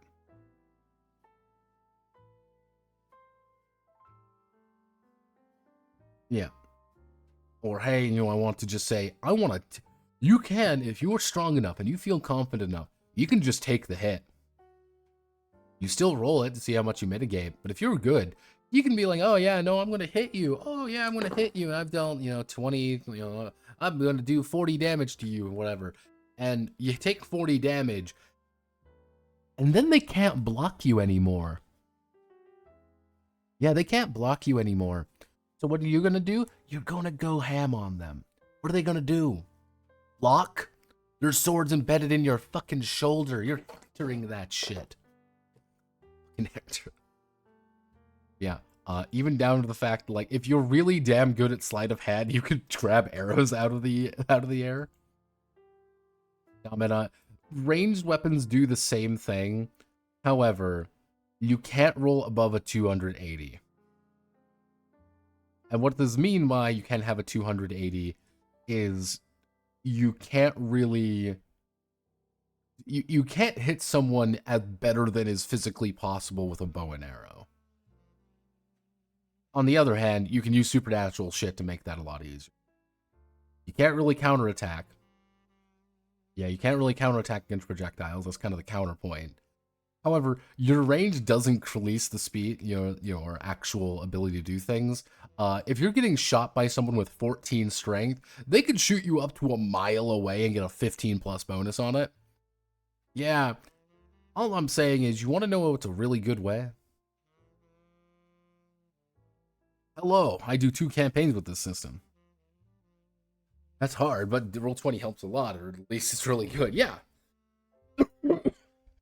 Running this on a VTT would make things real fucking easy. Honestly, Foundry would probably do this. If you had a good Foundry module for Anima, you could run this shit easy. The game would nearly run itself. But yeah, no, you use range weapons. Again, you want to deal with an enemy? Take a pot shot at them. You sit back there, you draw your bow, you're like, hee hee hoo hoo. You fire your bow at the completely unaware person who, oh yeah, you're gonna block or dodge that, motherfucker? No, you're not. And suddenly, you roll and like, oh wow, look everyone, I rolled a 90, a 96 and I get to roll again. Oh boy, look everyone, I rolled a 98, I get to roll again. Oh boy, everyone, I get to roll a 95 again. And then suddenly it's just like, oh, how much damage did I take? Oh, you took 250. You're dead. Because a arrow enters your skull and your head goes along with it. You're just dead. However, if you are doing legitimately anything, you're going to start taking penalties to it. There's an archer. What do? Run. Just run. Start, dodge, dodge, dip, duck, dive, dodge, and, when in doubt, dodge again. On the other hand, if they're aiming, they're going to be able to hit you pretty reliably. So everyone, what do we do when we have an archer on the other side? And what we do? We run. We run toward them or away from them. We flank him. We use our own range against him. We do everything in our power to fuck this dude up. kind of even see the difficulty, like.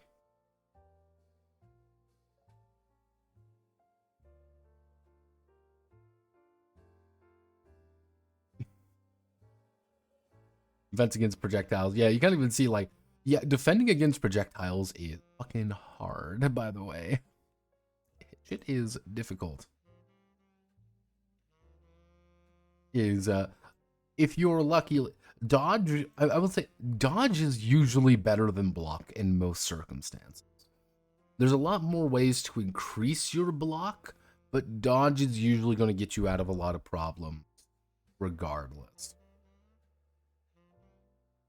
And that's just kind of the nature of the beast. You kind of got reload time, bunch of other things. They factor reload time into the initiative score, and then we get into critical hits. If you lose over half of your remaining health points, you take a crit.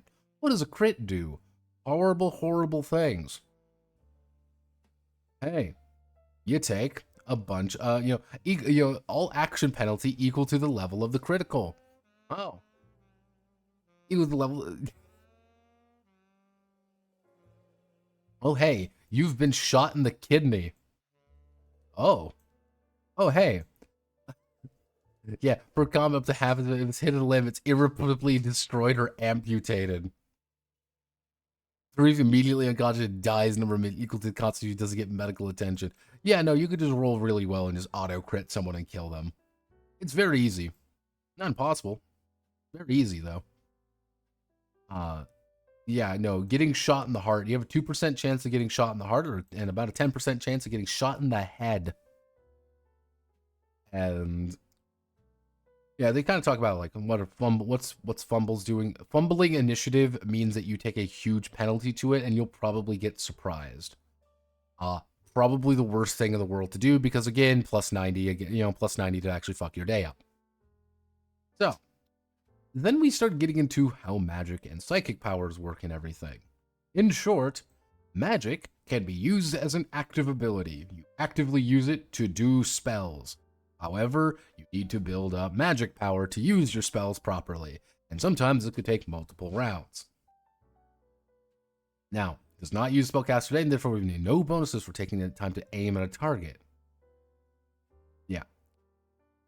Direct attack spells such as light, beam, and fire are considered fire projectiles when calculating penalties for trying to block or disarm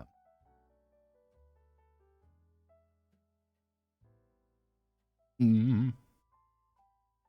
Effectively, having a really high magic protection, pretty much. Ooh,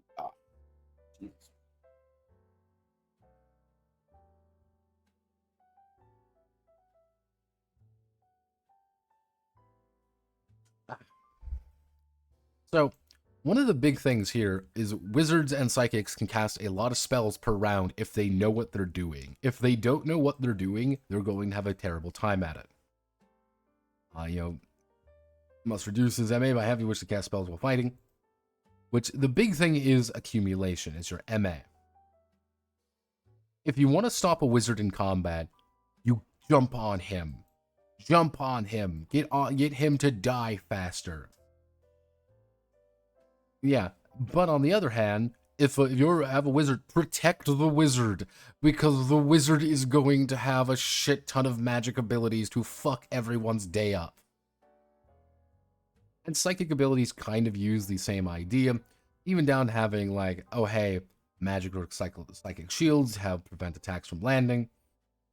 Is you have to get the spell for it, though. That's the thing. You need the spell for it, or you need the psychic ability to do it. One thing to note is, oh hey, you got a cool magic shield up, right?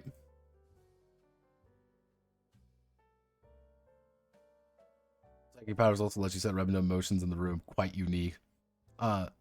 Here's the thing. I'm gonna give you a secret.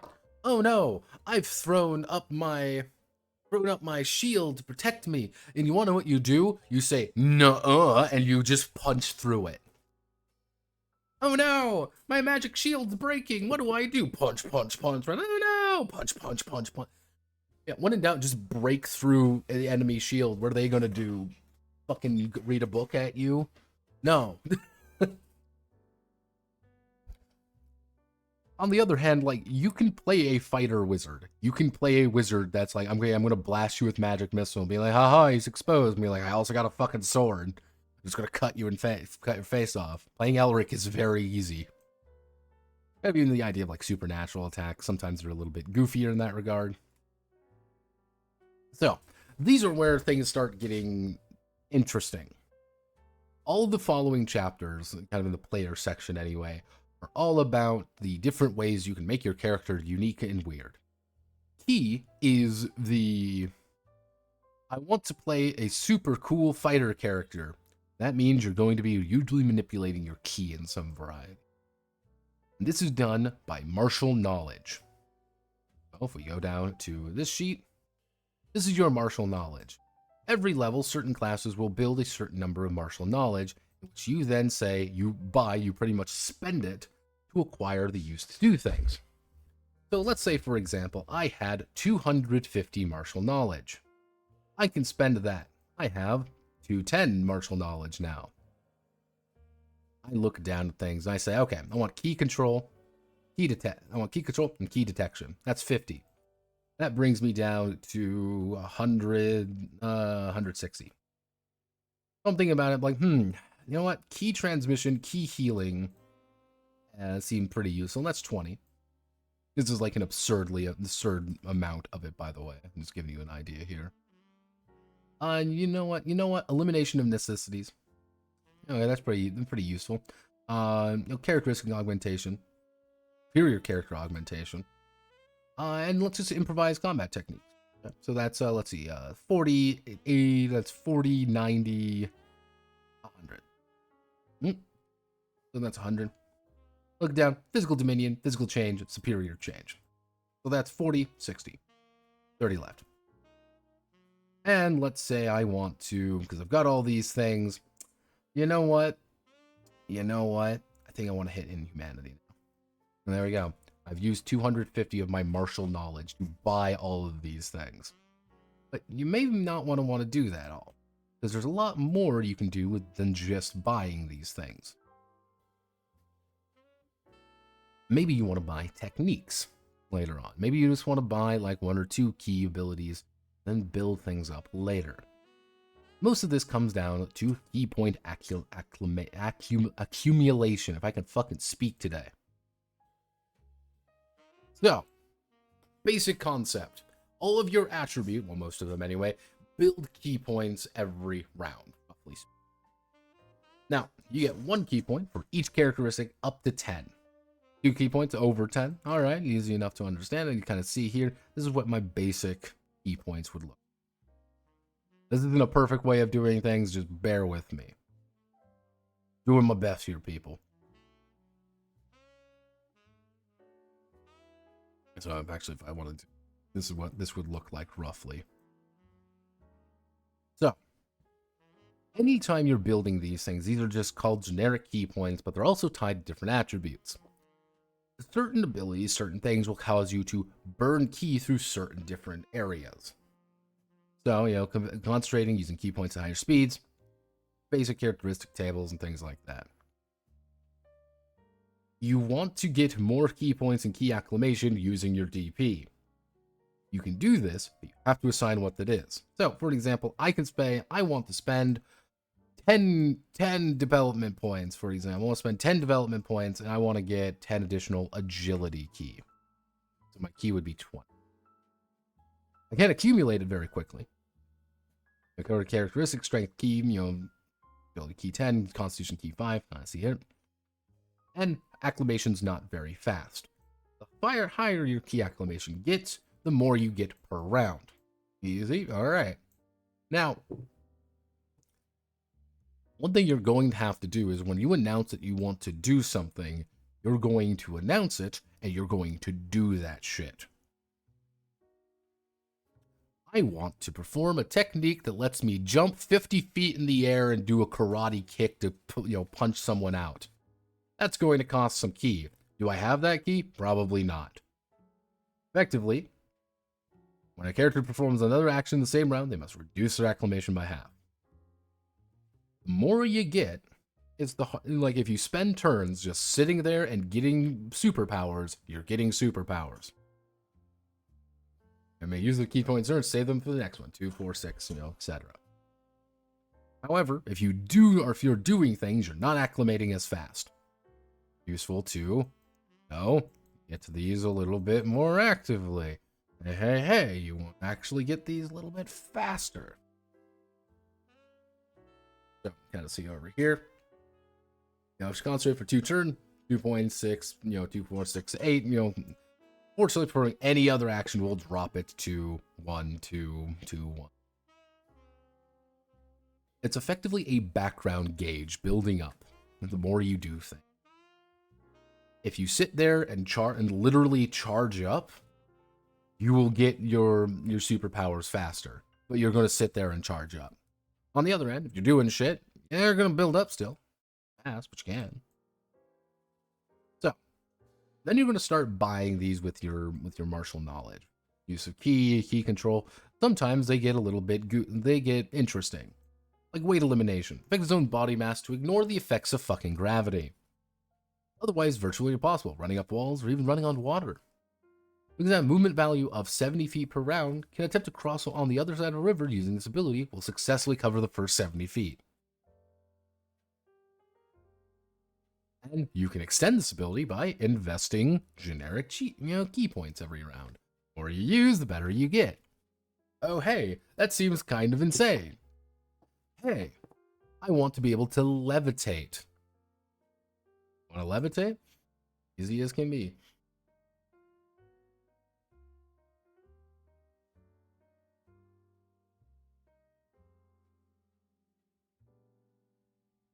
Give me 1 second.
I smelled something off.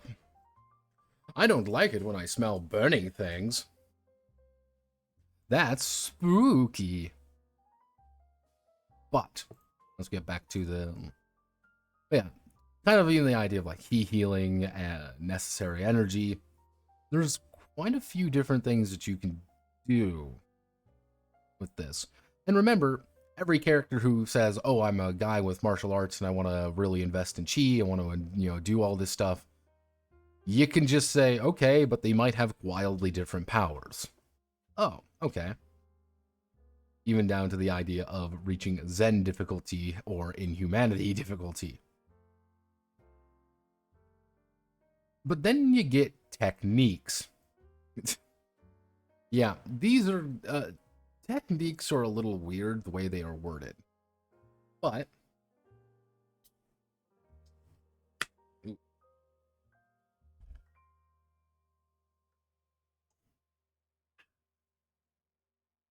not a beer, that's tea. So when you have a technique doing something, you have to get that amount of chi available to you, and then you spend the amount of chi currently available. So, Acumen 4, you can perform any technique with a cost of 3 dex for agility to enhance his attack.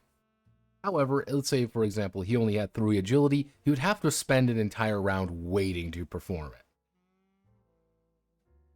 That's kind of the situation. But you can build each technique completely unique to your character.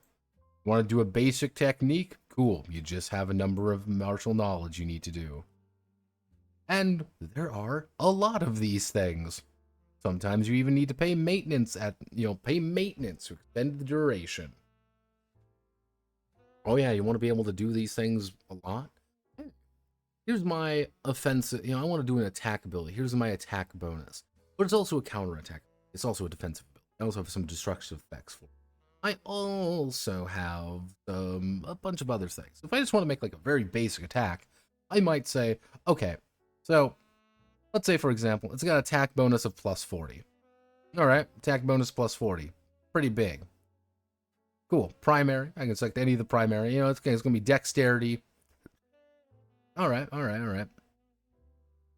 Okay, pretty easy to understand. Related elements you kind of see up here. Optional characteristics along with players can distribute key points among these effects.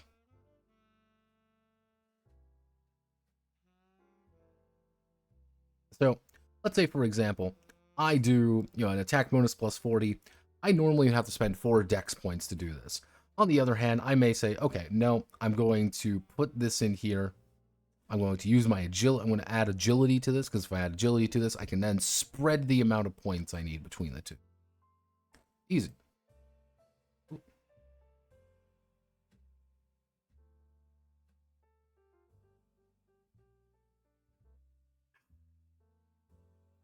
Delicious.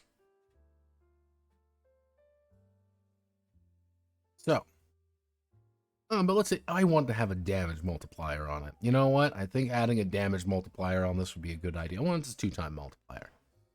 Okay, that's 25. That primary 10. So I need to spend 10 strength G in there too. That's a lot of strength G. But that's a lot of damage with a plus 40 to my attack. And all my fist damage, of course, and a bunch of other abilities, of course. There are a lot of ways to develop your very own cool kung fu abilities. Not even just kung fu, just techniques for you to do bullshit. I could go on a lot of different ways of doing this, but I just kind of trying to get through things pretty easily. So let's just do Celeritas. This is one of the most basic ones. Technique allows you to emit a full ki explosion at a specific moment, projecting a blow at such speed it causes the air to warp as he advances. Base damage of the user's weapon. It takes 4 agility, 4 dex, 2 power, and I make a long distance attack at 50 meters. I get a plus 50 initiative. This is all that this does. But a really high level human vanishes momentarily. Right at the moment, he begins to materialize around the victim, continuously going back and forth through his body, destroying him completely in the process. The attacker appears to vanish, then materialize in a whirling blur of motion that completely destroys his victim.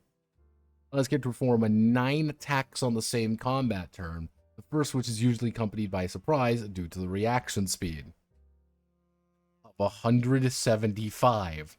You do 8 limited attacks, but you need a bunch of power to actually pull it off. And there's more that you can do with this.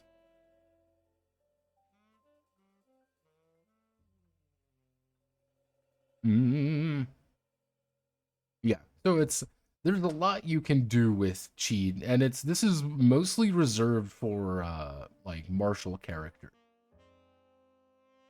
Like if you are playing a warrior, it is entirely valid to go straight into chi and start doing bullshit techniques like this. You don't even have to spend anything in your chi powers really, outside of the ability to use chi, and you just say, "Nah, I just want to invest entirely into techniques, and I'm going to use my technique to throw myself halfway across the map and then chop you in half." And you're like, "Oh, can we do anything?" No. And then someone laughs at you, because you'll get fling yourself across the entire map. Then we get to magic. Magic is all about the manipulation of Xeon and the gift. Effectively, every round you're building Xeon. Not Neo Xeon, nor Neo Xeon, just regular Xeon. And Xeon is your magic power. It is pretty much the acclamation of power inside of your gut. Power of, not even gut, just body. Now, the more Xeon you get, the more Xeon you're going to have. So, for example, I have a power, if I go up here, I have a power of 5. I go down here to my base Xeon with 5, I would have a 70 base Xeon. I don't have anything from my class or anything special, so I would have a total of 70 Xeon. Anytime I use magic powers, I'm drawing from my Xeon. But you can also invest a lot into Xeon as well. Actual magician classes can just say, oh, I want to buy 1, and then you can increase your Xeon by like 200. Because you're going to need a lot of it. But this kind of goes down to your magic acclimation, or magic accumulation. What does this actually mean? This means how much power do you actually get per round. My base magic accumulation is 5. This is not very good. You probably want to have things which is a lot higher than that. Yeah, and you may want to say, okay, I want to have higher one, I want to have a 3, if I want to have, increase my power by 10 or things like that. I want to get stronger. I want to have high magic ability. And that kind of comes in with the idea of MA.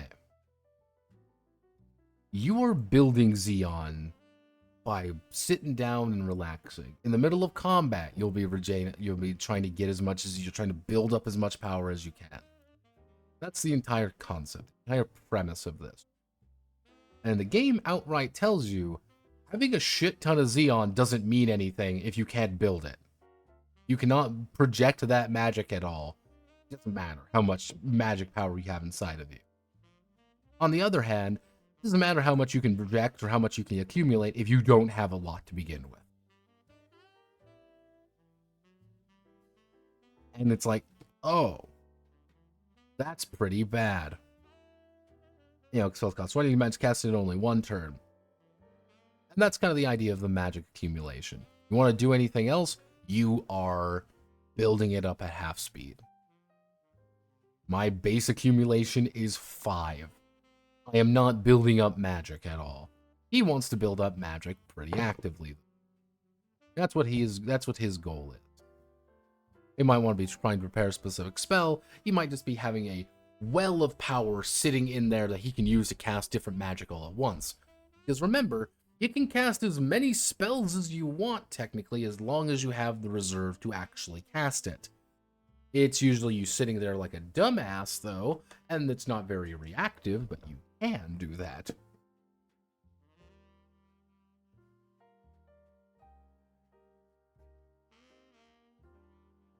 Xeon. Actually, this is esoteric Xeon. After all, you do magic with it. Yeah, it is esoteric Xeon. Char is not amused. Raining outside. No, it's not raining, but it looks like it really wants to rain. So, control and direct his spells, which again, magic projection is your ability to actually use your spells properly. This is magic skill, how much magic we get, how much magic power we have access to. You lose all your Xeon, doesn't matter anything, you don't have any magic power. You can't build power fast enough, you ain't gonna do anything good. 2 attacks in 1 turn. To a Shield of Light. First comes the arrow attack. When you match yourself without penalties for defending against projectile attack, then he receives a blow from the sword from the city guard, who is in hand-to-hand with him. He does not receive penalty for defending himself twice a turn. So, you can fumble this.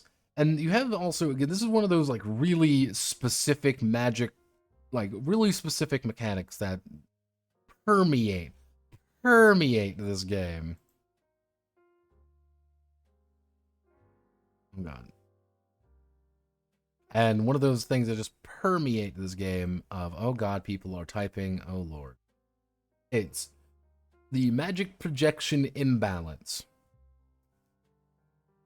When you develop your ability to do magic projections, you can put in that you are 20 here, and that means you're negative 20 here. And what that means is the better you are at casting offensive magic, the worse you are at casting defensive magic, and vice versa. This goes up to 30 and negative 30. More offensive on modifies projected toward attack. Ah.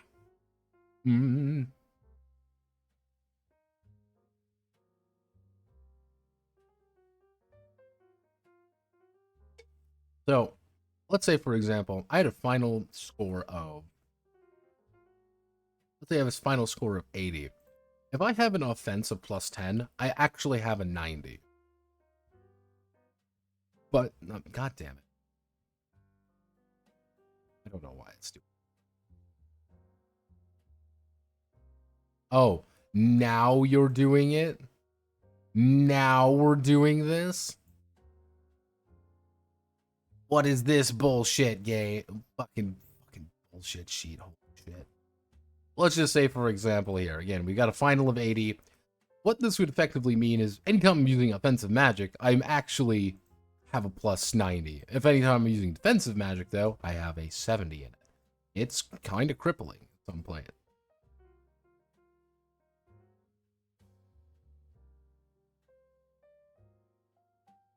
Why are you...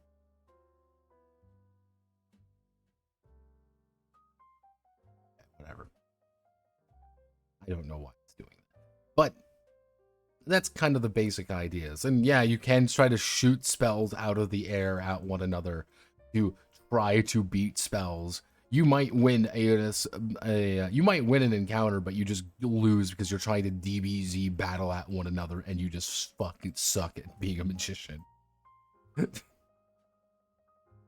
Now, innate magic, some abilities you have are innate that you can always use without thinking about it. You can always cast these spells without spending Xeon. On the other hand, you are investing a point set of your Xeon into just keeping it there always. That's kind of the idea. Yeah, it's...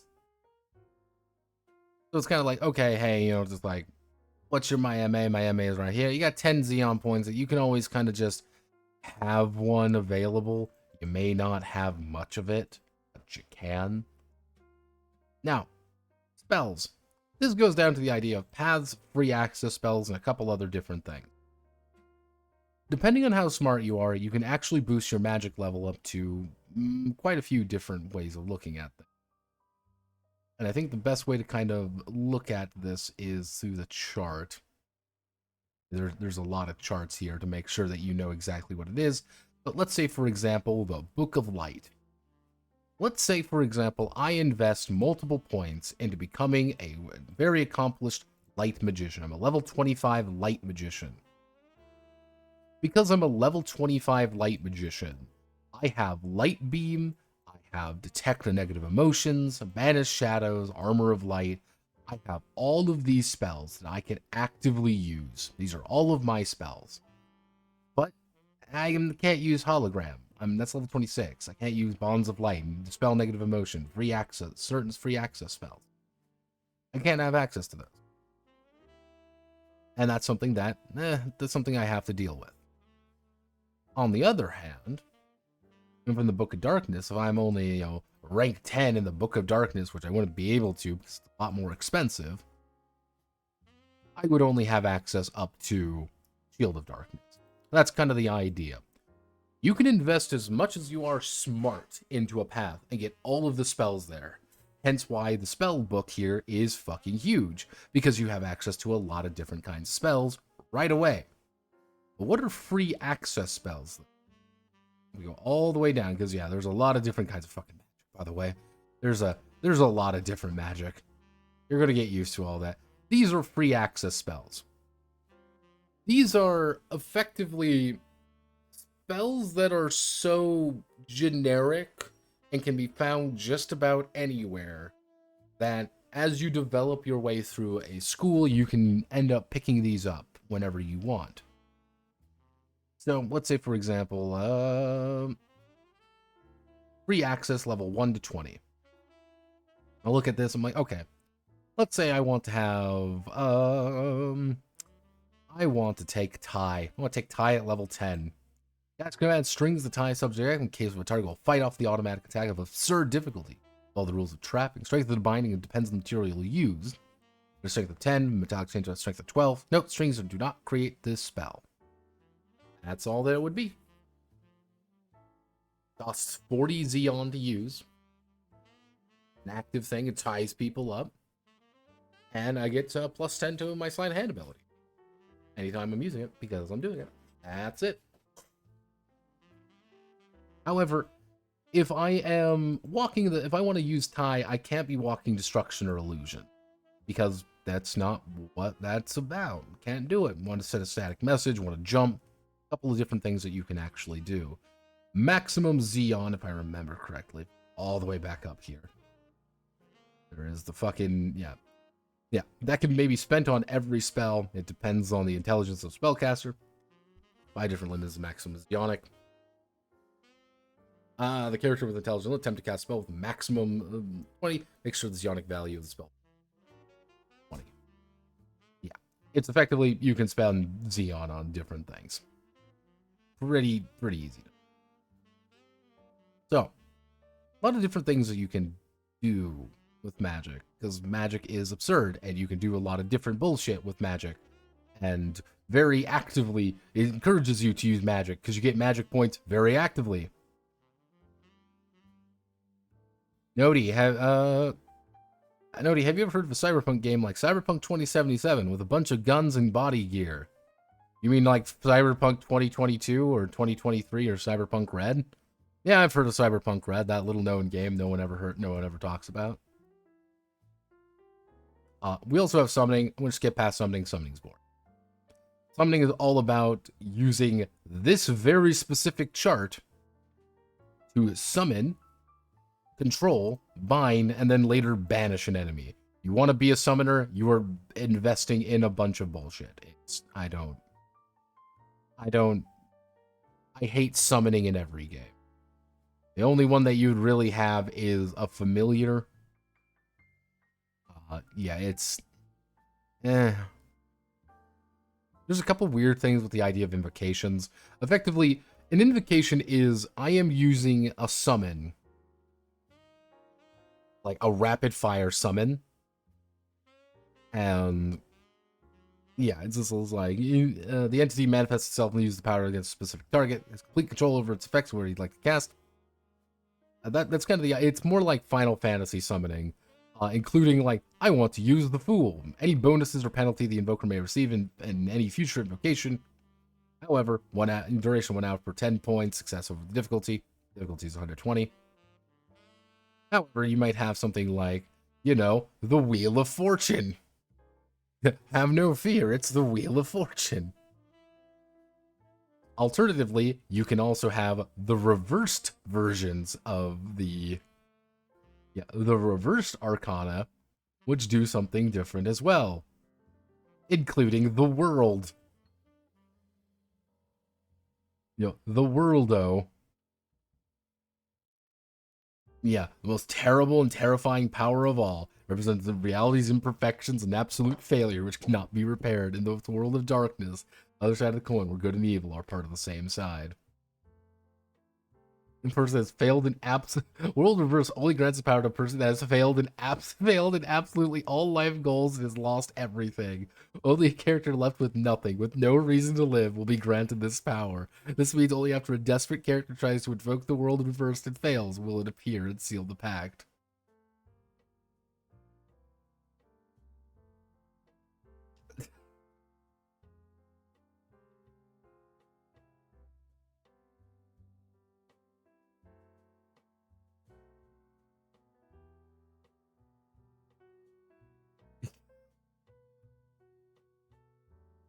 Yeah, you want to summon, like, yeah, you just, like, there you go. Just summon bullshit.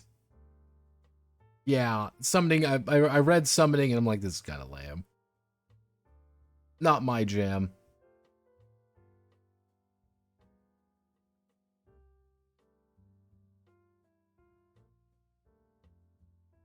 Dark Zone. No world, no! would love to use effect in RL. Yeah, literally, and it's funny because like you have to fail summoning him, and if you succeed at summoning him, he's just like, yeah, fuck you. Even down to like the tower reversed is like the tower and the tower reversed is the exact same. Yeah, there we go. Only yeah, are not the only certain creatures allow them grant powers to invokers, great beast or aeons. Yeah, there we go. Look at all these game terms govern the same invocation rules as Arcana, although their abilities may be quite different. Doesn't include their specific invocation. Yeah, just use it. Yeah, just make up your own. Yeah, it's one of those things, like, if I were to really sit down and, like, I want to make a summoner, that's my goal in life, is I want to make a summoner, I think I would read this a bit more. I don't like playing summoner characters, so my eyes glazed over a little bit when going over this, but it's a lot of, okay, time to invoke 10 million different things, and it's like, okay, alright, I'm good. Not my jam. However, I did invest in psychic powers, because I like psychic powers. These are very simple. So, very basic idea. Psychic powers, you have to work with your psychic points. Every single character gets a number of psychic points. Generally, you're going to get about 1.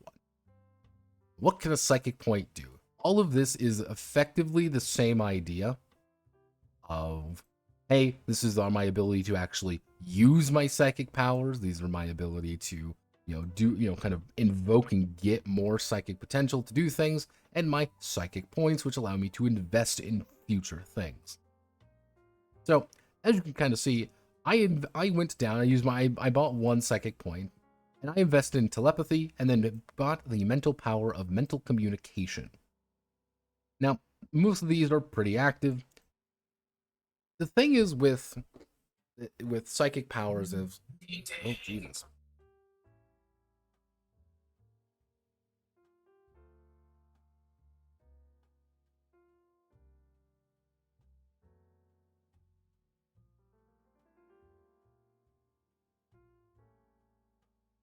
I might have to leave in a second here, but I'll get through this section.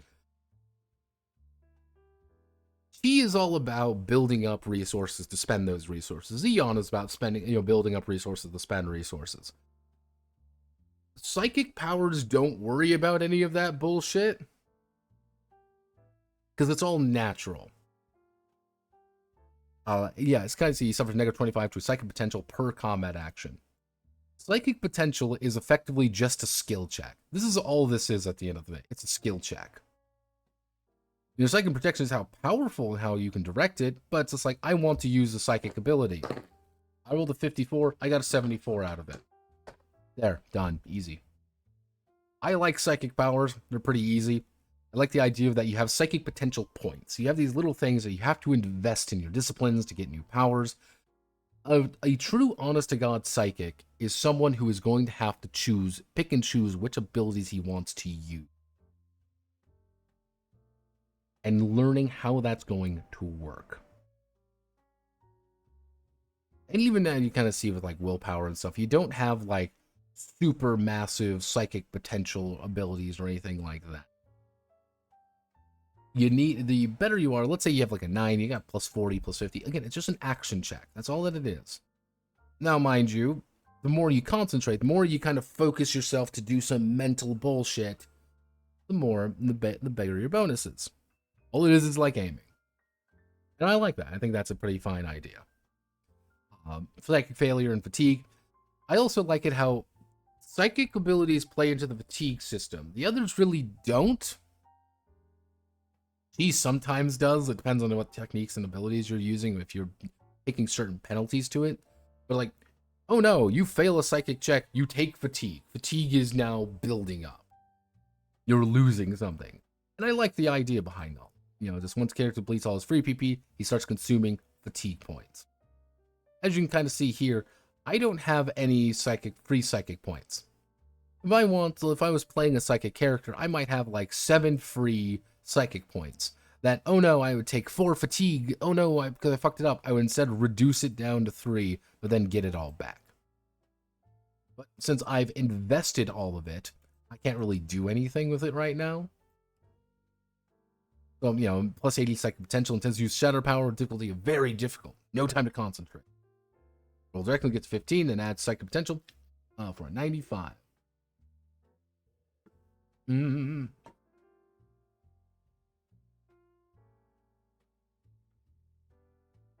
Now, developing a a psychic discipline is effectively your ability to use it. If you have a psychic discipline but no mental powers under it, doesn't really matter. It's like, okay, it's you have it, but you don't understand it. Yeah, mastering any powers with a discipline by investing new PP points. Generally speaking, if you want to play a full-on super psychic, you're going to take a few of these, and then you're going to start investing in a lot of your mental powers. But then you also want to, hey, guess what? Increase your psychic potential. And enabling you to use more and more psychic bullshit. We like psychic bullshit.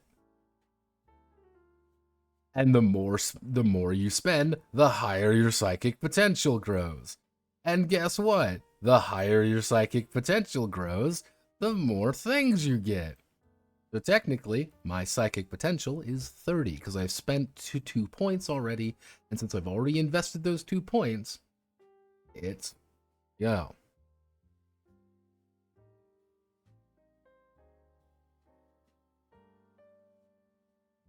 all builds up into each other. Now, of course, spend PB to strengthen their natural potential of power they already have, become expert at certain abilities. Effectively, you can invest a lot into it. Like, I could invest multiple into mental communication and get like a plus 50 when using it. I don't need to because I master it, and that's fine. Or I can spend power points to get innate slots. Because if I get an innate slot, what can happen is you put this, and I put this here into mental communication. What does this mean? At any time I want, I can just immediately do it. It's not something I have to focus on. I don't have to focus on trying to communicate with you mentally.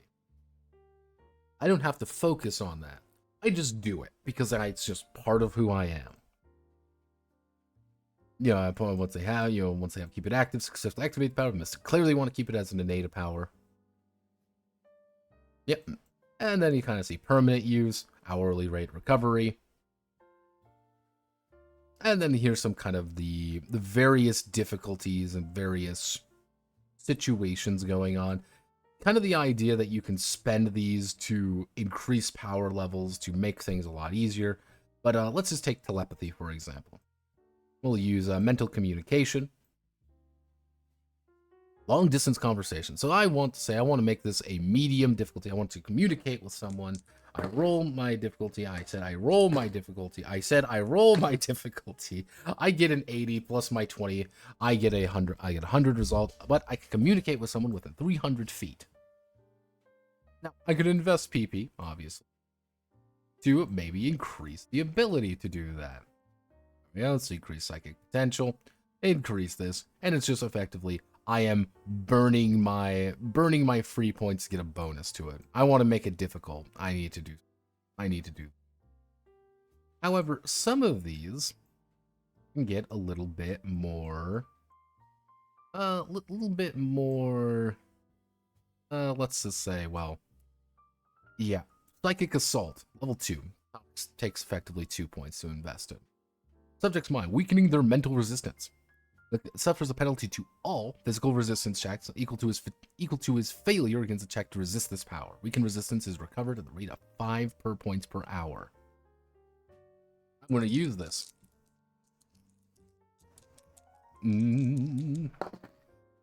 I got a 91, 110 versus you rolled an 18.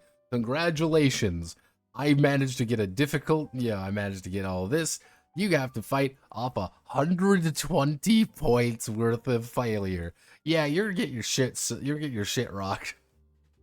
It's kind of the idea. I like the idea behind this. It does work pretty reliably. You can get some more esoteric ones like psychokinetic armor, repulsion, shattering things. You can get organic psychokinesis. Or say fuck it. and just invest in pyrokinesis. Yeah, you want to invest in pyrokinesis? Burn shit. You don't like it? Burn shit. But yeah, no, I like this. Including the fact that you can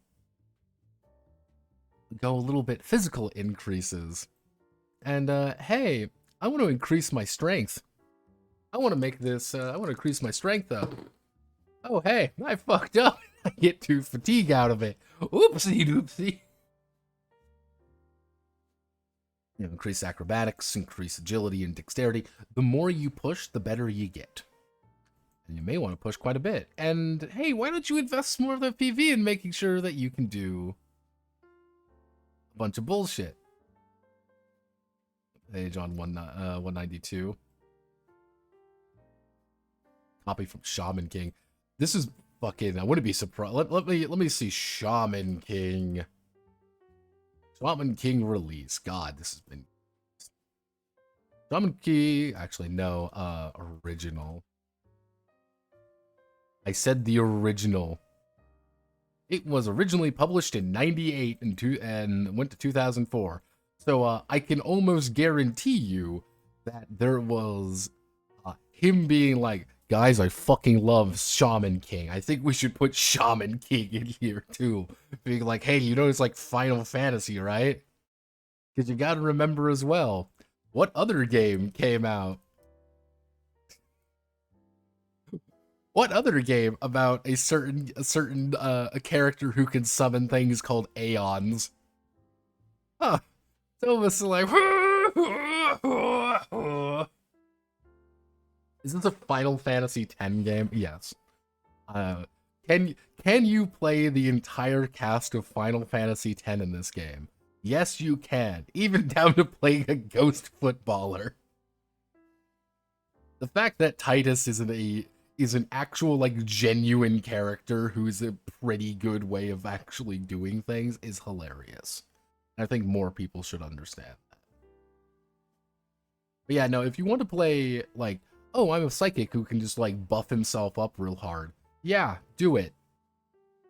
Yeah, just go sicko mode, increase your strength, you know, like...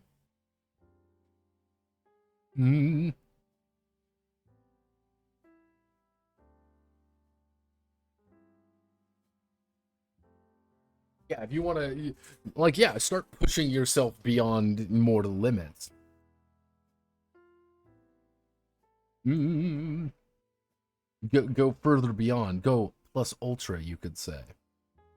And some of these are you're just going to say, I want to make this natural part of my body. I want to make the fact that I have this absurd increase to my jump ability just normal part of my everyday life. Why? Because I'm just that. Detecting feelings, intensifying feelings. Psychics have a lot of stuff to do. Yeah, this is effects, traps, poisons, things like that. Pretty easy to understand. Even you kind of like do like fire intensities. Yeah, fire intensity 7. Yeah, you just light someone on fire.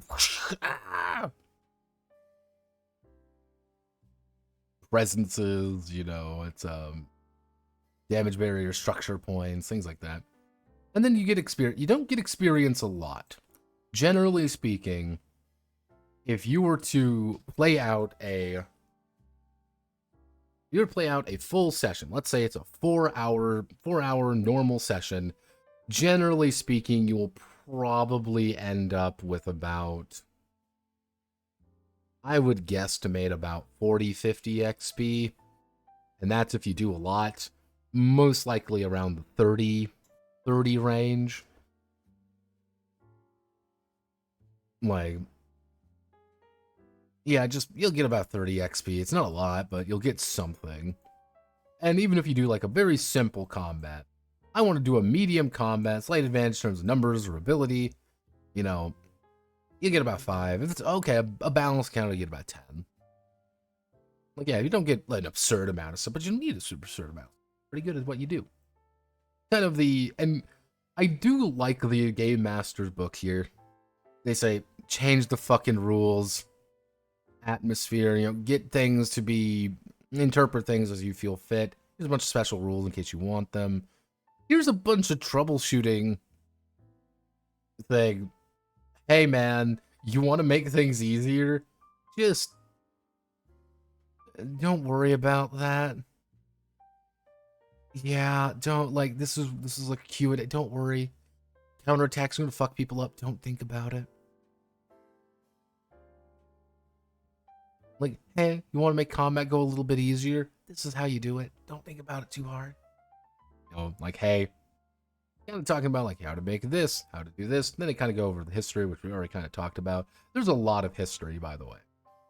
Like they do talk about every single thing you could physically think about. And yeah, here's the Holy Church, various organizations, various Templar groups, and assassins orders and things like that. And even down to the fact like there's an entire supernatural world that is like a counter world. They give you a lot of room to fuck around in. That's the beautiful thing. They give you a lot of things to say, fuck it, I want to do my own thing. Even down to be like, yeah, hey, by the way, there's techno magic in this other counter realm, effectively. Not talking about it too much because, well, it's kind of its own thing.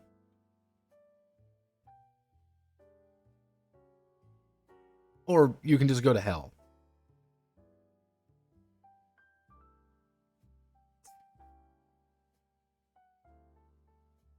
What is hell? Hell is magic land. Hell is legitimately full of magic.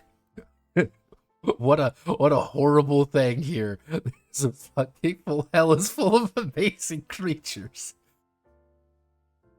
Yeah, this is hell is where all of the Nephilim went.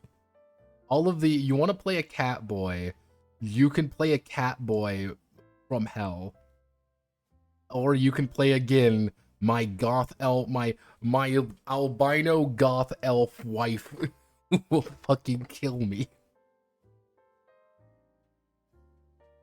Even down the idea of like Ellen is effectively your connection to a god, and all of the different major gods are the barrels. If they're barrels, are pretty much daughters of creatures that are really strong. The more Helen you get, the more bonuses you get, but you don't really know you're Ellen.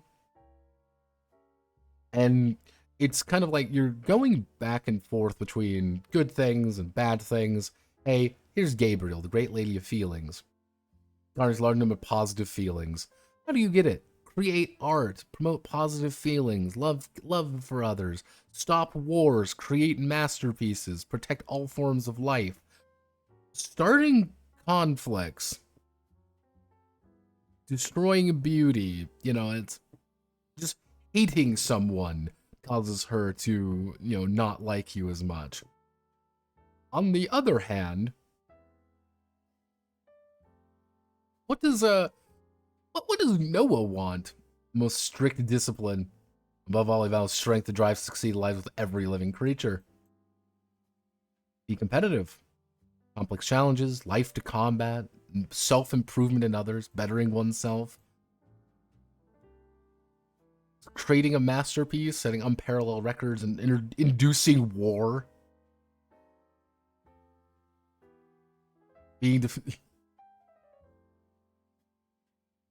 Yeah, and you get some bullshit superpowers from this. This is where you start getting your bullshit superpowers with some of these. And it's completely optional, effectively. You don't even need to worry about this. Like, this is a completely secondary existence, even down to the concept of gnosis, which I like the idea of gnosis. Which gnosis is just how weird are you? How much do you distort reality around you?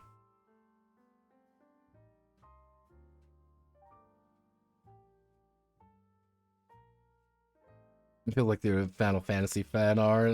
The item supplement gives legendary tarot deck. The only thing missing now is the Berserk references.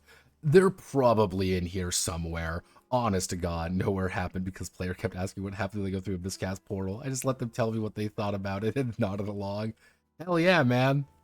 Fuck it. Now, I like the concept of gnosis. The idea of gnosis is like literally a background element that characters, by virtue of being characters, the players, have weird events. Let's be realistic. When a player is in a town, there exists many possibilities. You'll end up crossing some unforeseen problems, or that, upon visiting a volcano that has been active for years, it unexpectedly begins to erupt. Yeah, it's like, literally, just things happen because you have high gnosis. And it's almost giving away to like, hey, if you increase gnosis, you are giving people more power, effectively. And you're not really supposed to give characters more power, but it's kind of like, yeah, hey, Gnosis is building up gradually over time. And yeah, we got some very basic example characters, hunters, courtiers, sages. But then you get like, hey, you want to fight a bunch of shinobi? You want to fight a bunch of ninjas? Here's the ninja abilities. Fucking ninjas, not even once. There could be ninjas here, he thought. Now, creation of being, talk to you about, hey, you want to make new characters? You can. You want to make new enemies? Here's how you fucking do it. You want to make new things? Here's how you fucking do it. A lot of charts, a lot of things to help you make things that you want to make. And they still give you a full creature compendium using those rules. Yeah, don't fuck with shadows. No. Yeah, spooky shit. Spooky bullshit. We don't deal with spooky bullshit. A lot of things to worry about, a lot of things to fight, a lot of things to play around with. So, yeah, other souls. Yeah, you want to just do whatever you want. Yeah, no, you just add whatever the fuck you want. They don't care. So, don't forget to invest in the Shadow of Omega, the card game. You know, the Anima card game that exists. Because, fuck it, franchising. Here's the thing with Anima. Do I like Anima? Yeah. I'm going to be unironic here.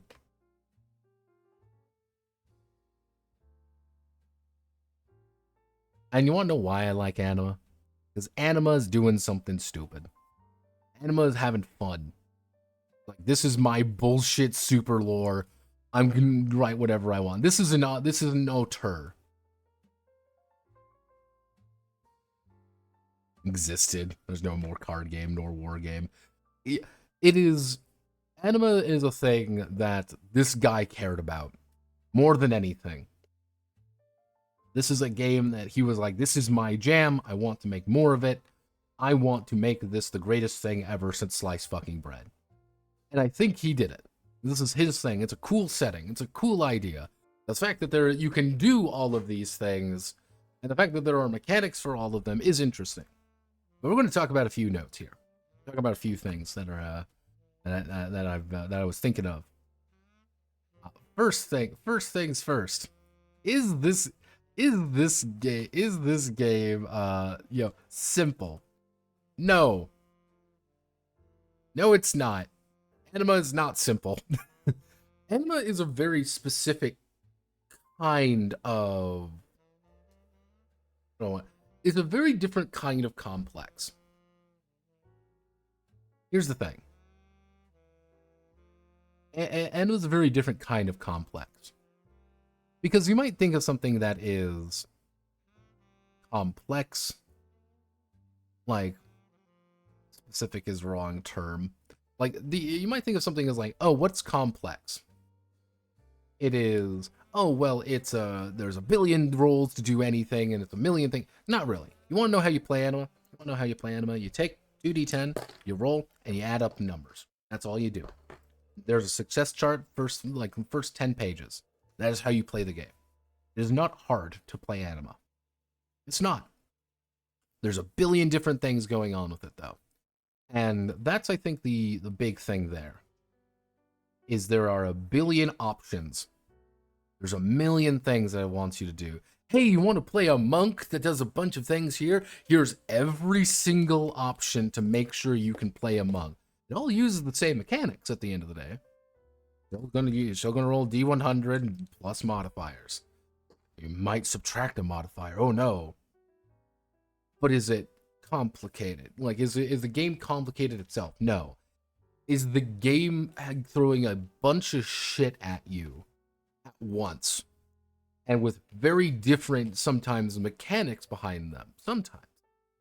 Because, like, psychic powers operate differently than summoning. Summoning operates differently from magic, but magic interacts with summoning because they both use Xeon.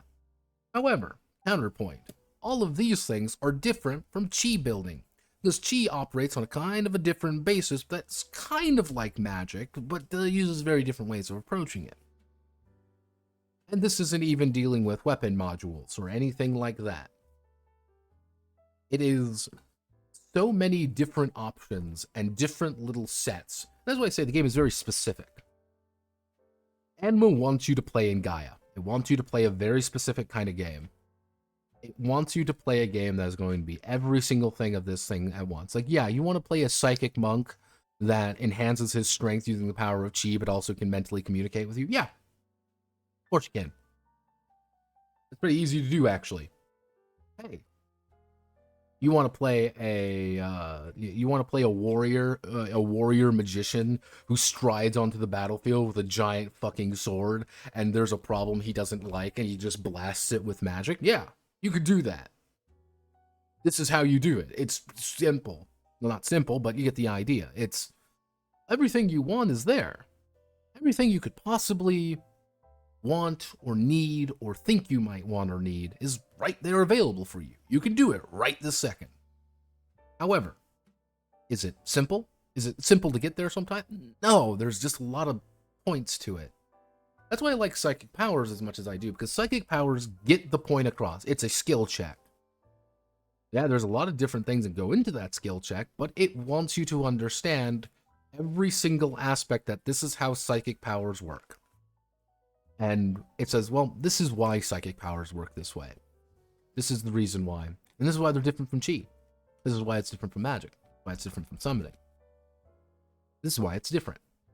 It's X, Y, and Z. And this is why. And every single aspect of this game justifies the best it can.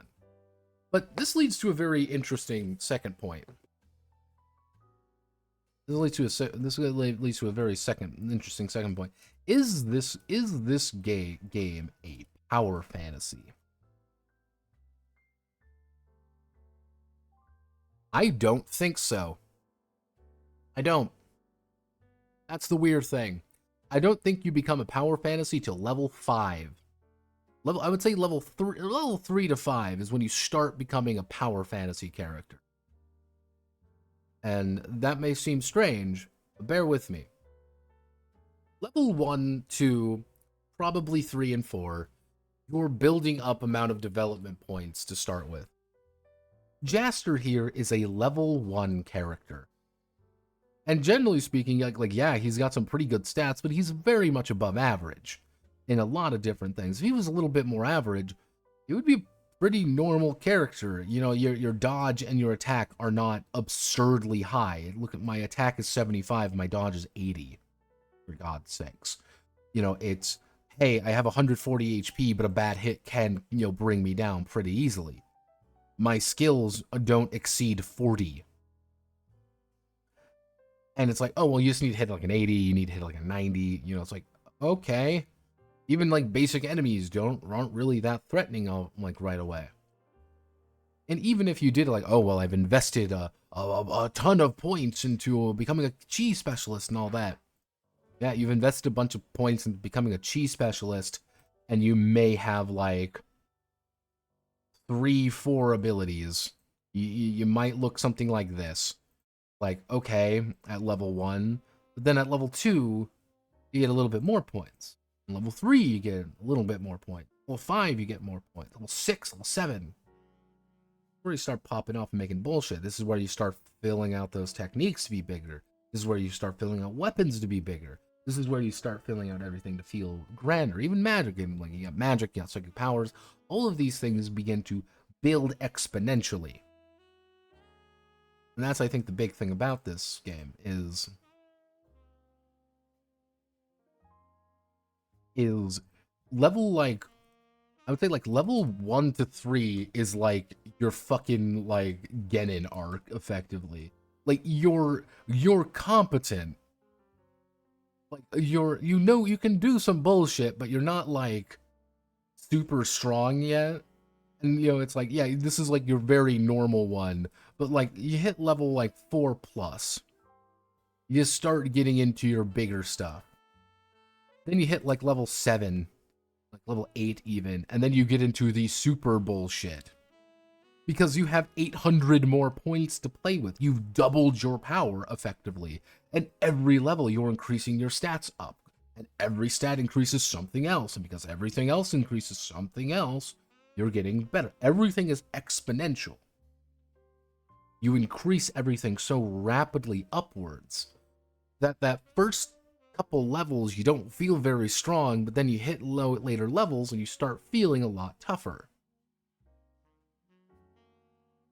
And it goes from an underdog story to a much different kind of story. And that's a really interesting twist, but it keeps the same mechanics, because ultimately speaking, you're still rolling D100 plus all these modifiers.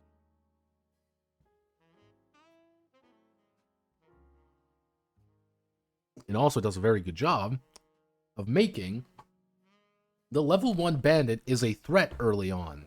The level 1 bandit stops being a threat later on, not because he's like, oh, my weapon does less damage or something. No, he's less of a threat because you've just mastered the ability to do shit better than him. You are better at your job, and because you're better at your job, you have more bullshit. And because you're getting more points, you have such a fine-tuned control over your character in this game. Hitting level 5 does not mean you unlock a multiple attack, like, oh, I've got the fighter perk or whatever, and because I've got the fighter perk. No. Hitting level 5 just means you have 400 extra DP to work with. And that's 400 extra development points that you didn't have before. You've nearly doubled the amount of points you have. And that's a bunch of shit that you can now do stuff with. You've bought more abilities. You've bought more, you know, techniques. You've bought more things that you didn't have previously. That's interesting.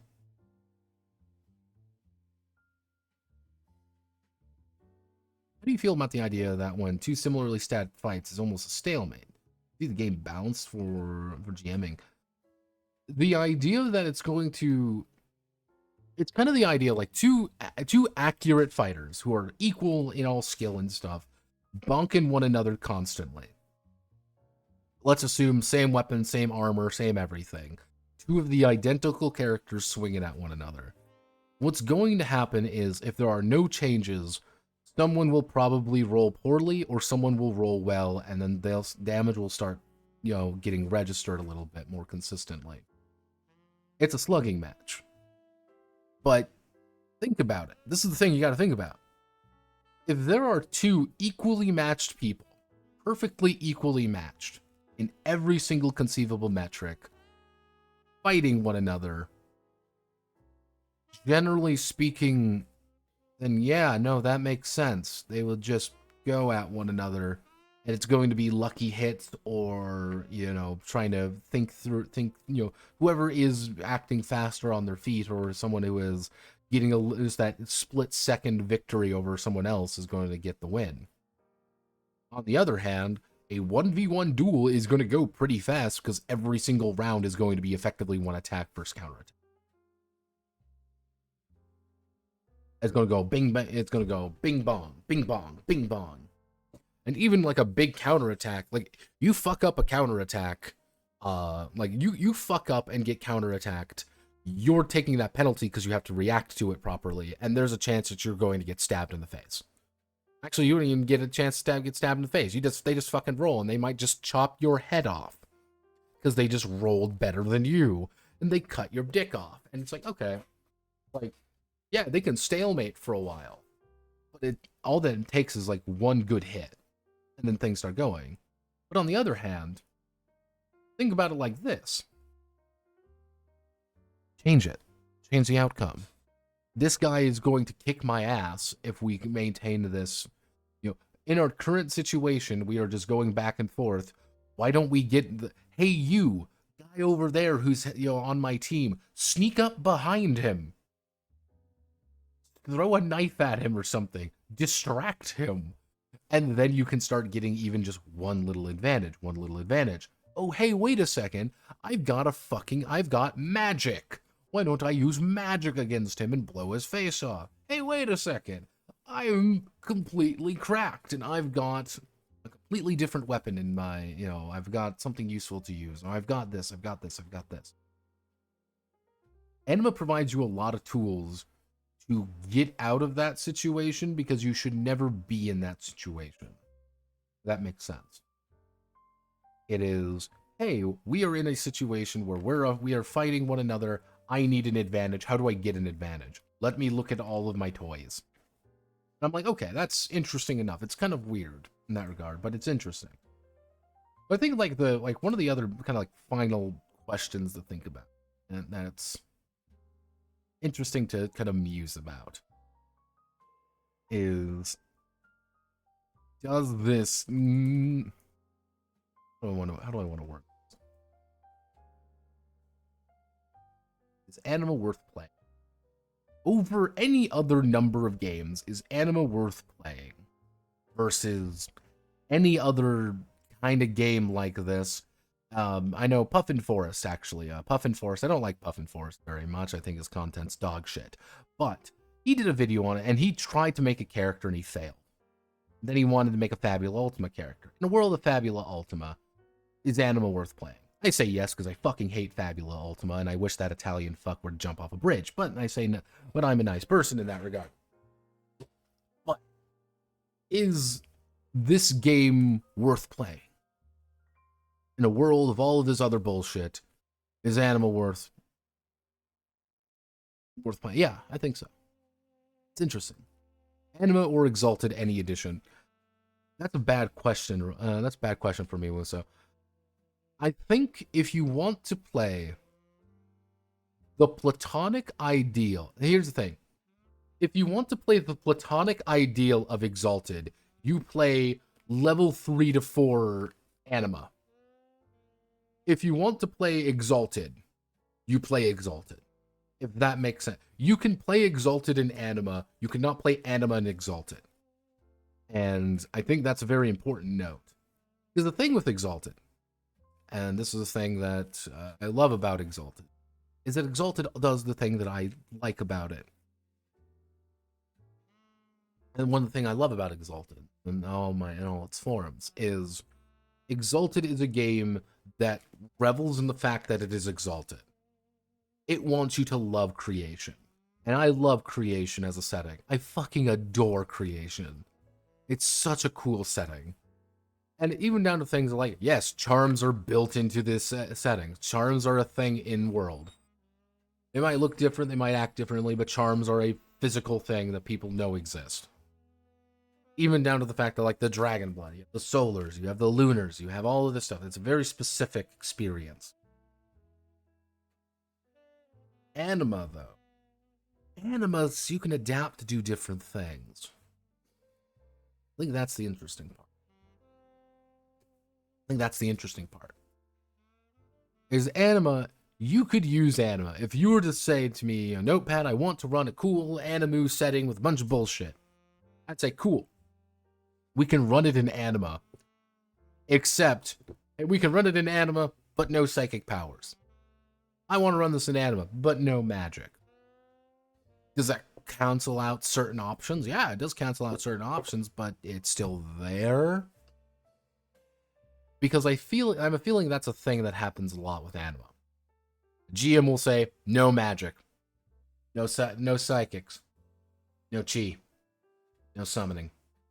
And that's that. It's like, nope, done. I don't want to play a summoner. No, you can't. No. I said no. No summoner. And it's just like, that's just not an option anymore, but the game will still work. Exalted, you remove any part of Exalted, and that game kind of starts crumbling around itself a little. But I think Anima's worth playing. It's a unique game. I have successfully PvP'd to this beast, and I've emerged victorious from it. Finding a game that I like a lot more than I thought I was going to. And I still have to firmly thank Merp for that. Yes, Merp. Because Merp taught me Rollmaster. Rollmaster has always intimidated me. Because Rollmaster is a very odd game. And Merp taught me that Rollmaster is not as complicated as I thought it was. I think that Anima Beyond Fantasy is a game worth at least reading. I think that's important. Did I do every single mechanic correct? Did I go over every single thing perfectly? Probably not. But I think I gave everyone a pretty good run. I think that's worth Master Case when, again, it's like, there's a couple games I would want to do there. But, so,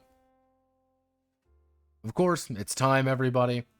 Let's go to, it's Kickstarting time. We love Kickstarter, everyone. I love Kickstarter. I love Kickstarter. Kickstarter is my favorite. I love Kickstarter. I cannot escape the cycles of Sam fucking Sura. Ha ha ha ha hee hee hoo hoo. Every day I wake up. Let's see. Scoundrels got funded. Sentience looks like it got funded. Stalwarts looks like it got funded. Oh, that's nice. All these games look kind of interesting. They looked interesting in their own right. So we want to do tabletop games. We want to do newest. So let's go down the list, everyone, for another fun and exciting adventure in the magical world of this. What do you feel about Cairn? Cairn 1E. Nothing. Never really read it. It's like, one thing about it is that I never really got into any of those OSR adjacent games. They are not my thing. Never got into any of them. Cairn, I saw Cairn a lot. I was like, it exists. It's a thing that exists. Knave exists. If someone were to say, I like Knave, I'd be like, okay. That's a thing. That's definitely a thing. Alright. Dragonbane and PBTA. I hate you so much. Okay, let's... OS, it's an STL files. It's a bunch of porn things. Porn. The internet is for porn. The internet is for porn. Double click and grab your dick. The internet is for porn.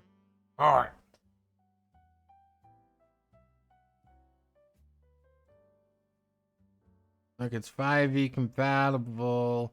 I love 5e. I love 5e. I love STLs. I love 5e and STLs. Yay, I love 5e.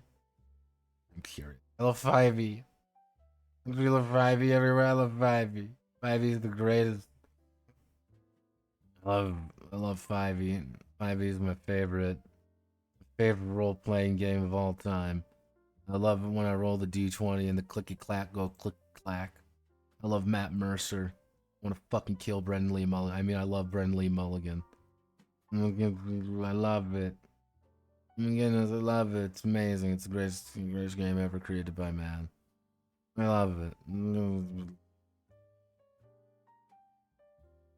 I'm not having it.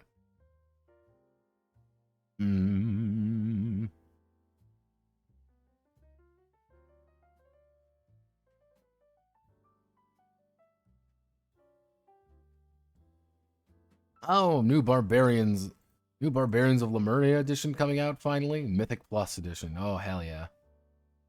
I might actually back this. Honestly, yeah, I might back this.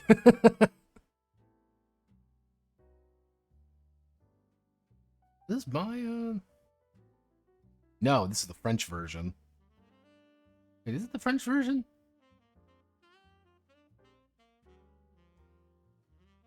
Hmm.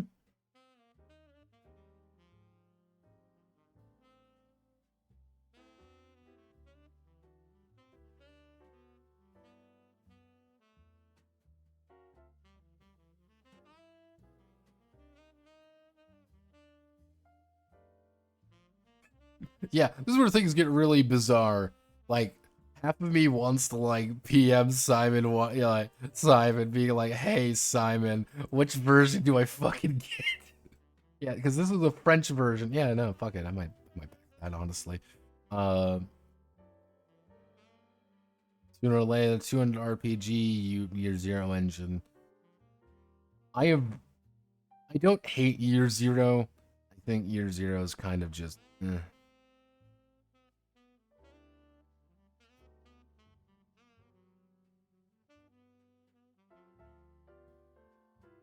Yep, that exists. So I want to see, what Pathfinder version do we use? Defenders of the Faith, Legend Pathfinder role-playing game PF1. This is PF1. That's so odd to me. Not PF2. It's very specifically not Pathfinder 2. It is specifically Pathfinder 1.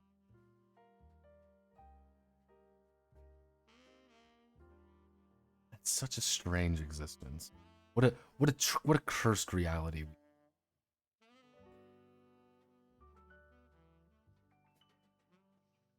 What a cursed day. 5e, it's 5e and STLs. I can never escape.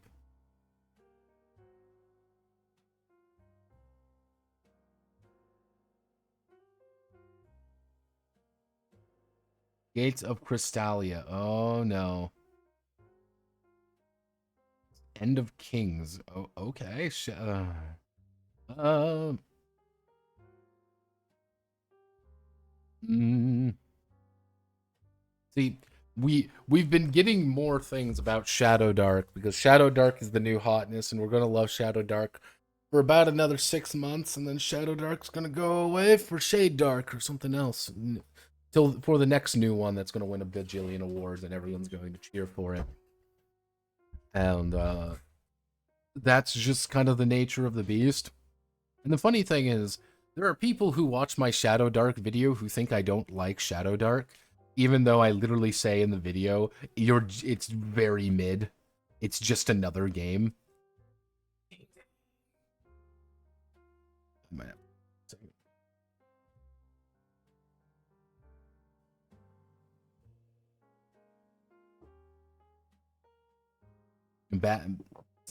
Abandoned Shadow Dark for Lancer 2. Like, I think the thing with like Shadow Dark is like my problem with Shadow Dark is not the fact that it's Shadow Dark. There's nothing wrong with Shadow Dark. Like, objectively speaking, there is like nothing wrong with the game. It's just the fact that it is. How do I? It is the fact that Shadow Dark is another game about going into a dark hole in the ground to kill goblins for pocket change. And it's such a. Yeah, it's like, it's just another OSR game. That's like even at the end there being like, yeah, it's just going to be condemned to the pile. It's 50 years of innovation. Yeah, it's. I think that's the thing that kind of interests me about it more. And there's been a few interesting conversations about why it was as popular as it was.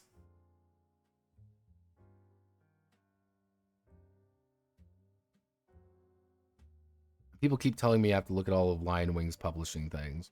I might do that. Oh, it's another furry game. It's a furry game, everybody. Everybody cheer. It's a furry game.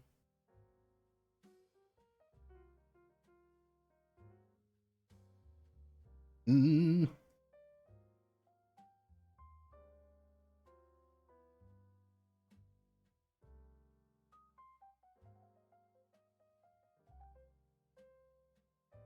Mm.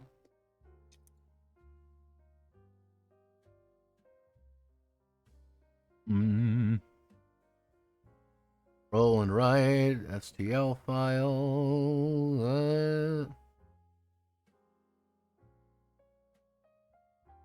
5e, 5e, STLs, STLs. Regular deck card. Anima. Yeah, Animon's doing pretty well for itself. Like, Animon's kind of its thing. Alright. It's like, okay, you exist.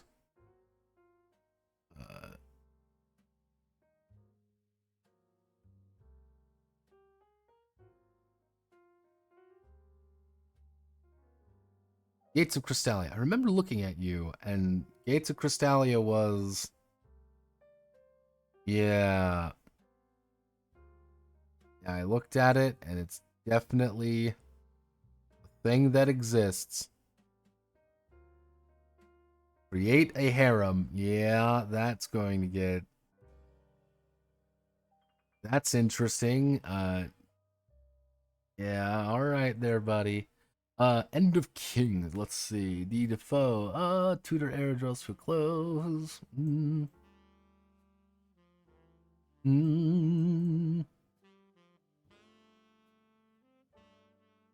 Oh, remember the End of Kings uses percentage skill system.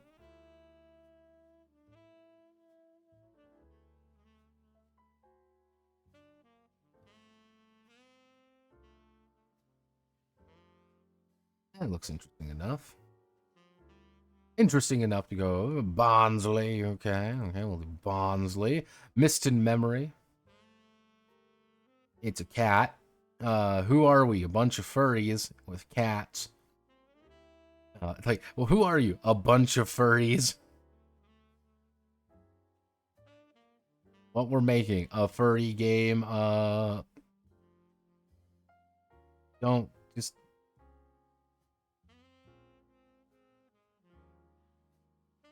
Romance angle for novel?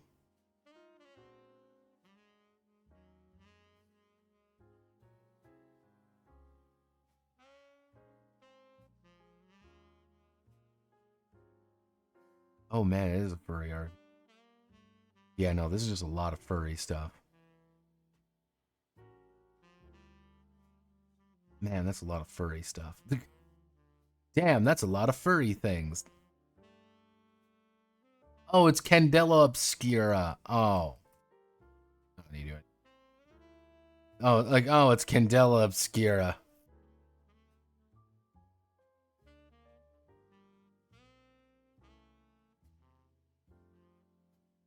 Why is furry a thing? I'm looking at you, USA. Subliminal messages from Disney movies.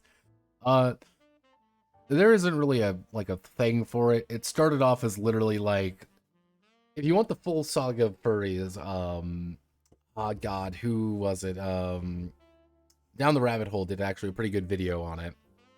It literally started as a bunch of guys who used to work at Disney and did like cartoons and stuff, making funny hee hee hoo hoo comics. And it quickly escalated into what we know today.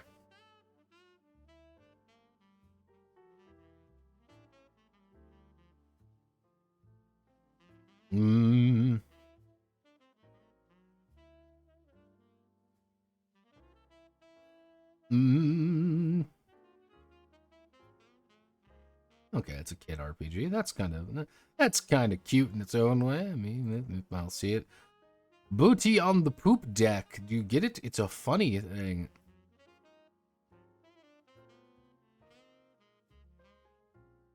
Oh. More like a party game pretending to be an RPG. STL, STL, STL, STL. Okay, we're already seeing games. We've already seen Golden Good Girls. Senior shelter animals living their best lives. Oh. Oh no.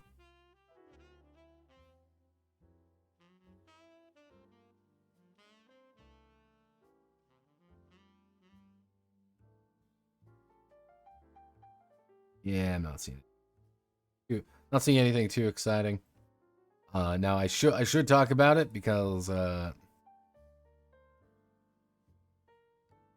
this is the Cosmere RPG. This is the thing that just ended recently. It made 14.8 million. It is the largest. I think it's one of the, if not the largest Kickstarter It is one of the largest Kickstarters to date, and the largest tabletop Kickstarter by a country mile, by $6 million. $6 million.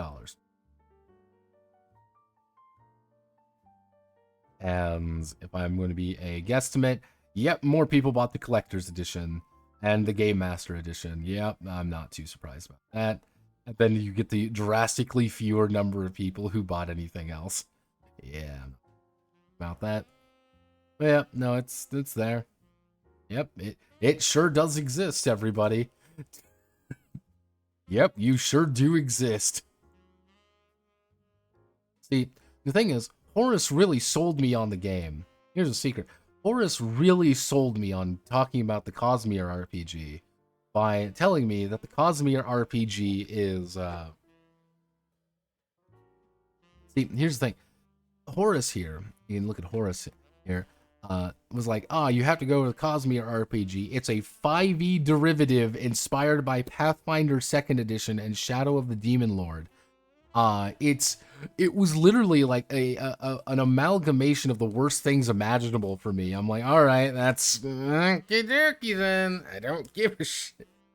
Like, Horace did an amazing job of selling it to me, like a truly phenomenal job.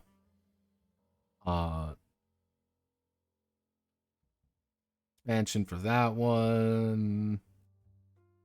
Yes.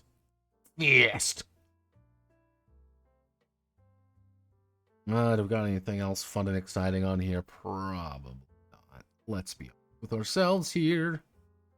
Probably nothing too interesting, because it's not anything worth talking about.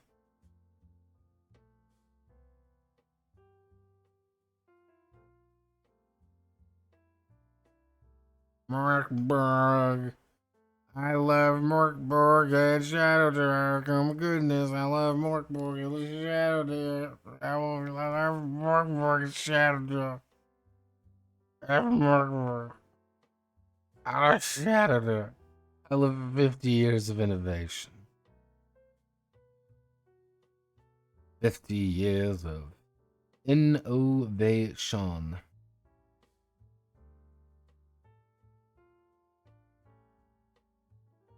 Shadow Dark. Shadow Dark. Shade O'Connor.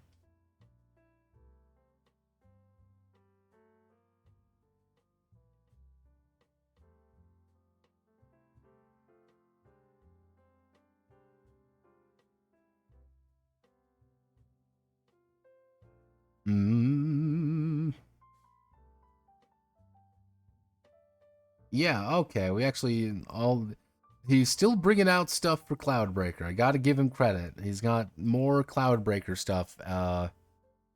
Honestly, the fact that it's paying a little bit more is not great, but honest to God, I think all the tokens and shit should be free. You should not have to pay $9.90. Like, that's a me thing though. Like, I don't think you have to buy it, but it does help. That's a me thing. That's a me thing. What do I know? I'm a silly Billy.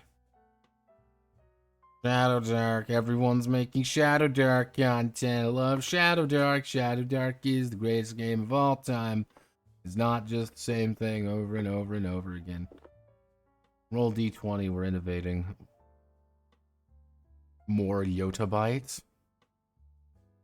Is it normal for a game? No. Absolutely not. It's Brandon unironically, if the Brandon Sanderson was not on that, it would probably make about 2. I thought this was a niche genre. It is. You gotta remember this, Tor. Brandon Sanderson has a cult that follow him and will buy anything from him. It is a cult. And they are willing to drop $400 a pop on it. You got to remember that. There are people dropping $400 a pop on those things. Probably more as well. And that is very it's very, how do I want to word it? Cosmere is an exception because there is a huge amount of people who are willing to buy that because it's Brandon Sanderson. Now, I'm gonna play it. We're gonna play a game here because I am a psychic individual and I have the ability to see events that have not come to pass and readjust my desk. Oh Jesus! Now, because as a psychic, as someone with psychic potential, I can see events that have never transpired and and understand what could be. If that game was released, if the Cosmere RPG was released, but it wasn't the Cosmere RPG, and it was something called like I don't know, Adventures and Cock and Ball Torture or whatever the fuck, Cockania or whatever, I believe that it might hit a solid 80. Probably hit a solid 80 grand if it didn't have a marketing push. It had a marketing push, you might be able to hit 500,000, maybe. This because it would be a D20 alternative. Yes, Anima has ended. We were in its pen. And that would be, and 500,000 would be a serious marketing push. I mean, a serious one. But I don't think it would. But it made $17.8 million because Brandon Sanderson can fit in a box and sell it to people, and they will pay $5,000 for it. Because Brandon Sanderson is a cult leader, I guess. Like, I have never read any of his books, and I have no desire to read any of his books. That's just the nature of the beast. God, do we have anything else? It's Shadow Jark. Cyborg, 20, everything compatible. It's Morkborg, it's Cyberorg. What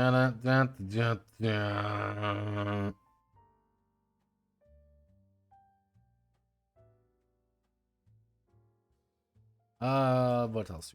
Yeah, I guess let's go. Oh, and what's popping on TTRPG? Best selling. We've got City of Mist. Sword of Cepheus engine, Solasta. That's funnier than fuck, by the way. Solasta this is a 5e video game. It's Baldur's Gate we have at home.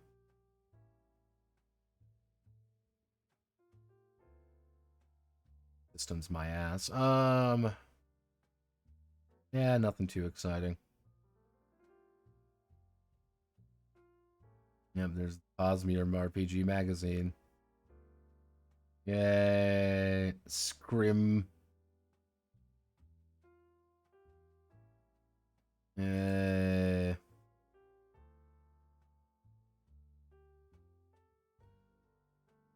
We did it. Yep, that's pretty much it. Nothing too exciting. Let's see. Do we have anything fun and exciting going on as of right now? No, I'm going to be probably working on Arknights today. Going to be probably my jobs. Need to finish up some things. Finish Arknights.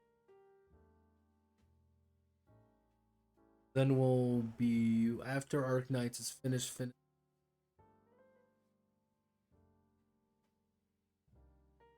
What happened to the video that didn't get done? We're going to be doing we're going to do 0 Hour Squadron this week. Probably we'll do a double detox, but we need to get detoxes done. We are really far behind on detox. And they're a pain in the ass to do, but it's just something I have to do.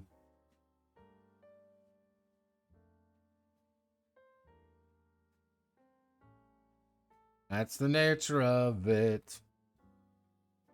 But yeah, I'm feeling pretty decent about it. A lot of work to do. A lot of things to do. It is what it is. Well, everyone, I'm going to say this. Thank you all for watching. My name is Notepad, and I hope you have a wonderful rest of the day. Godspeed, good luck. I will see you probably on Monday. We might have a stream tomorrow. Depends on how I feel. Alright. I'm as they say away.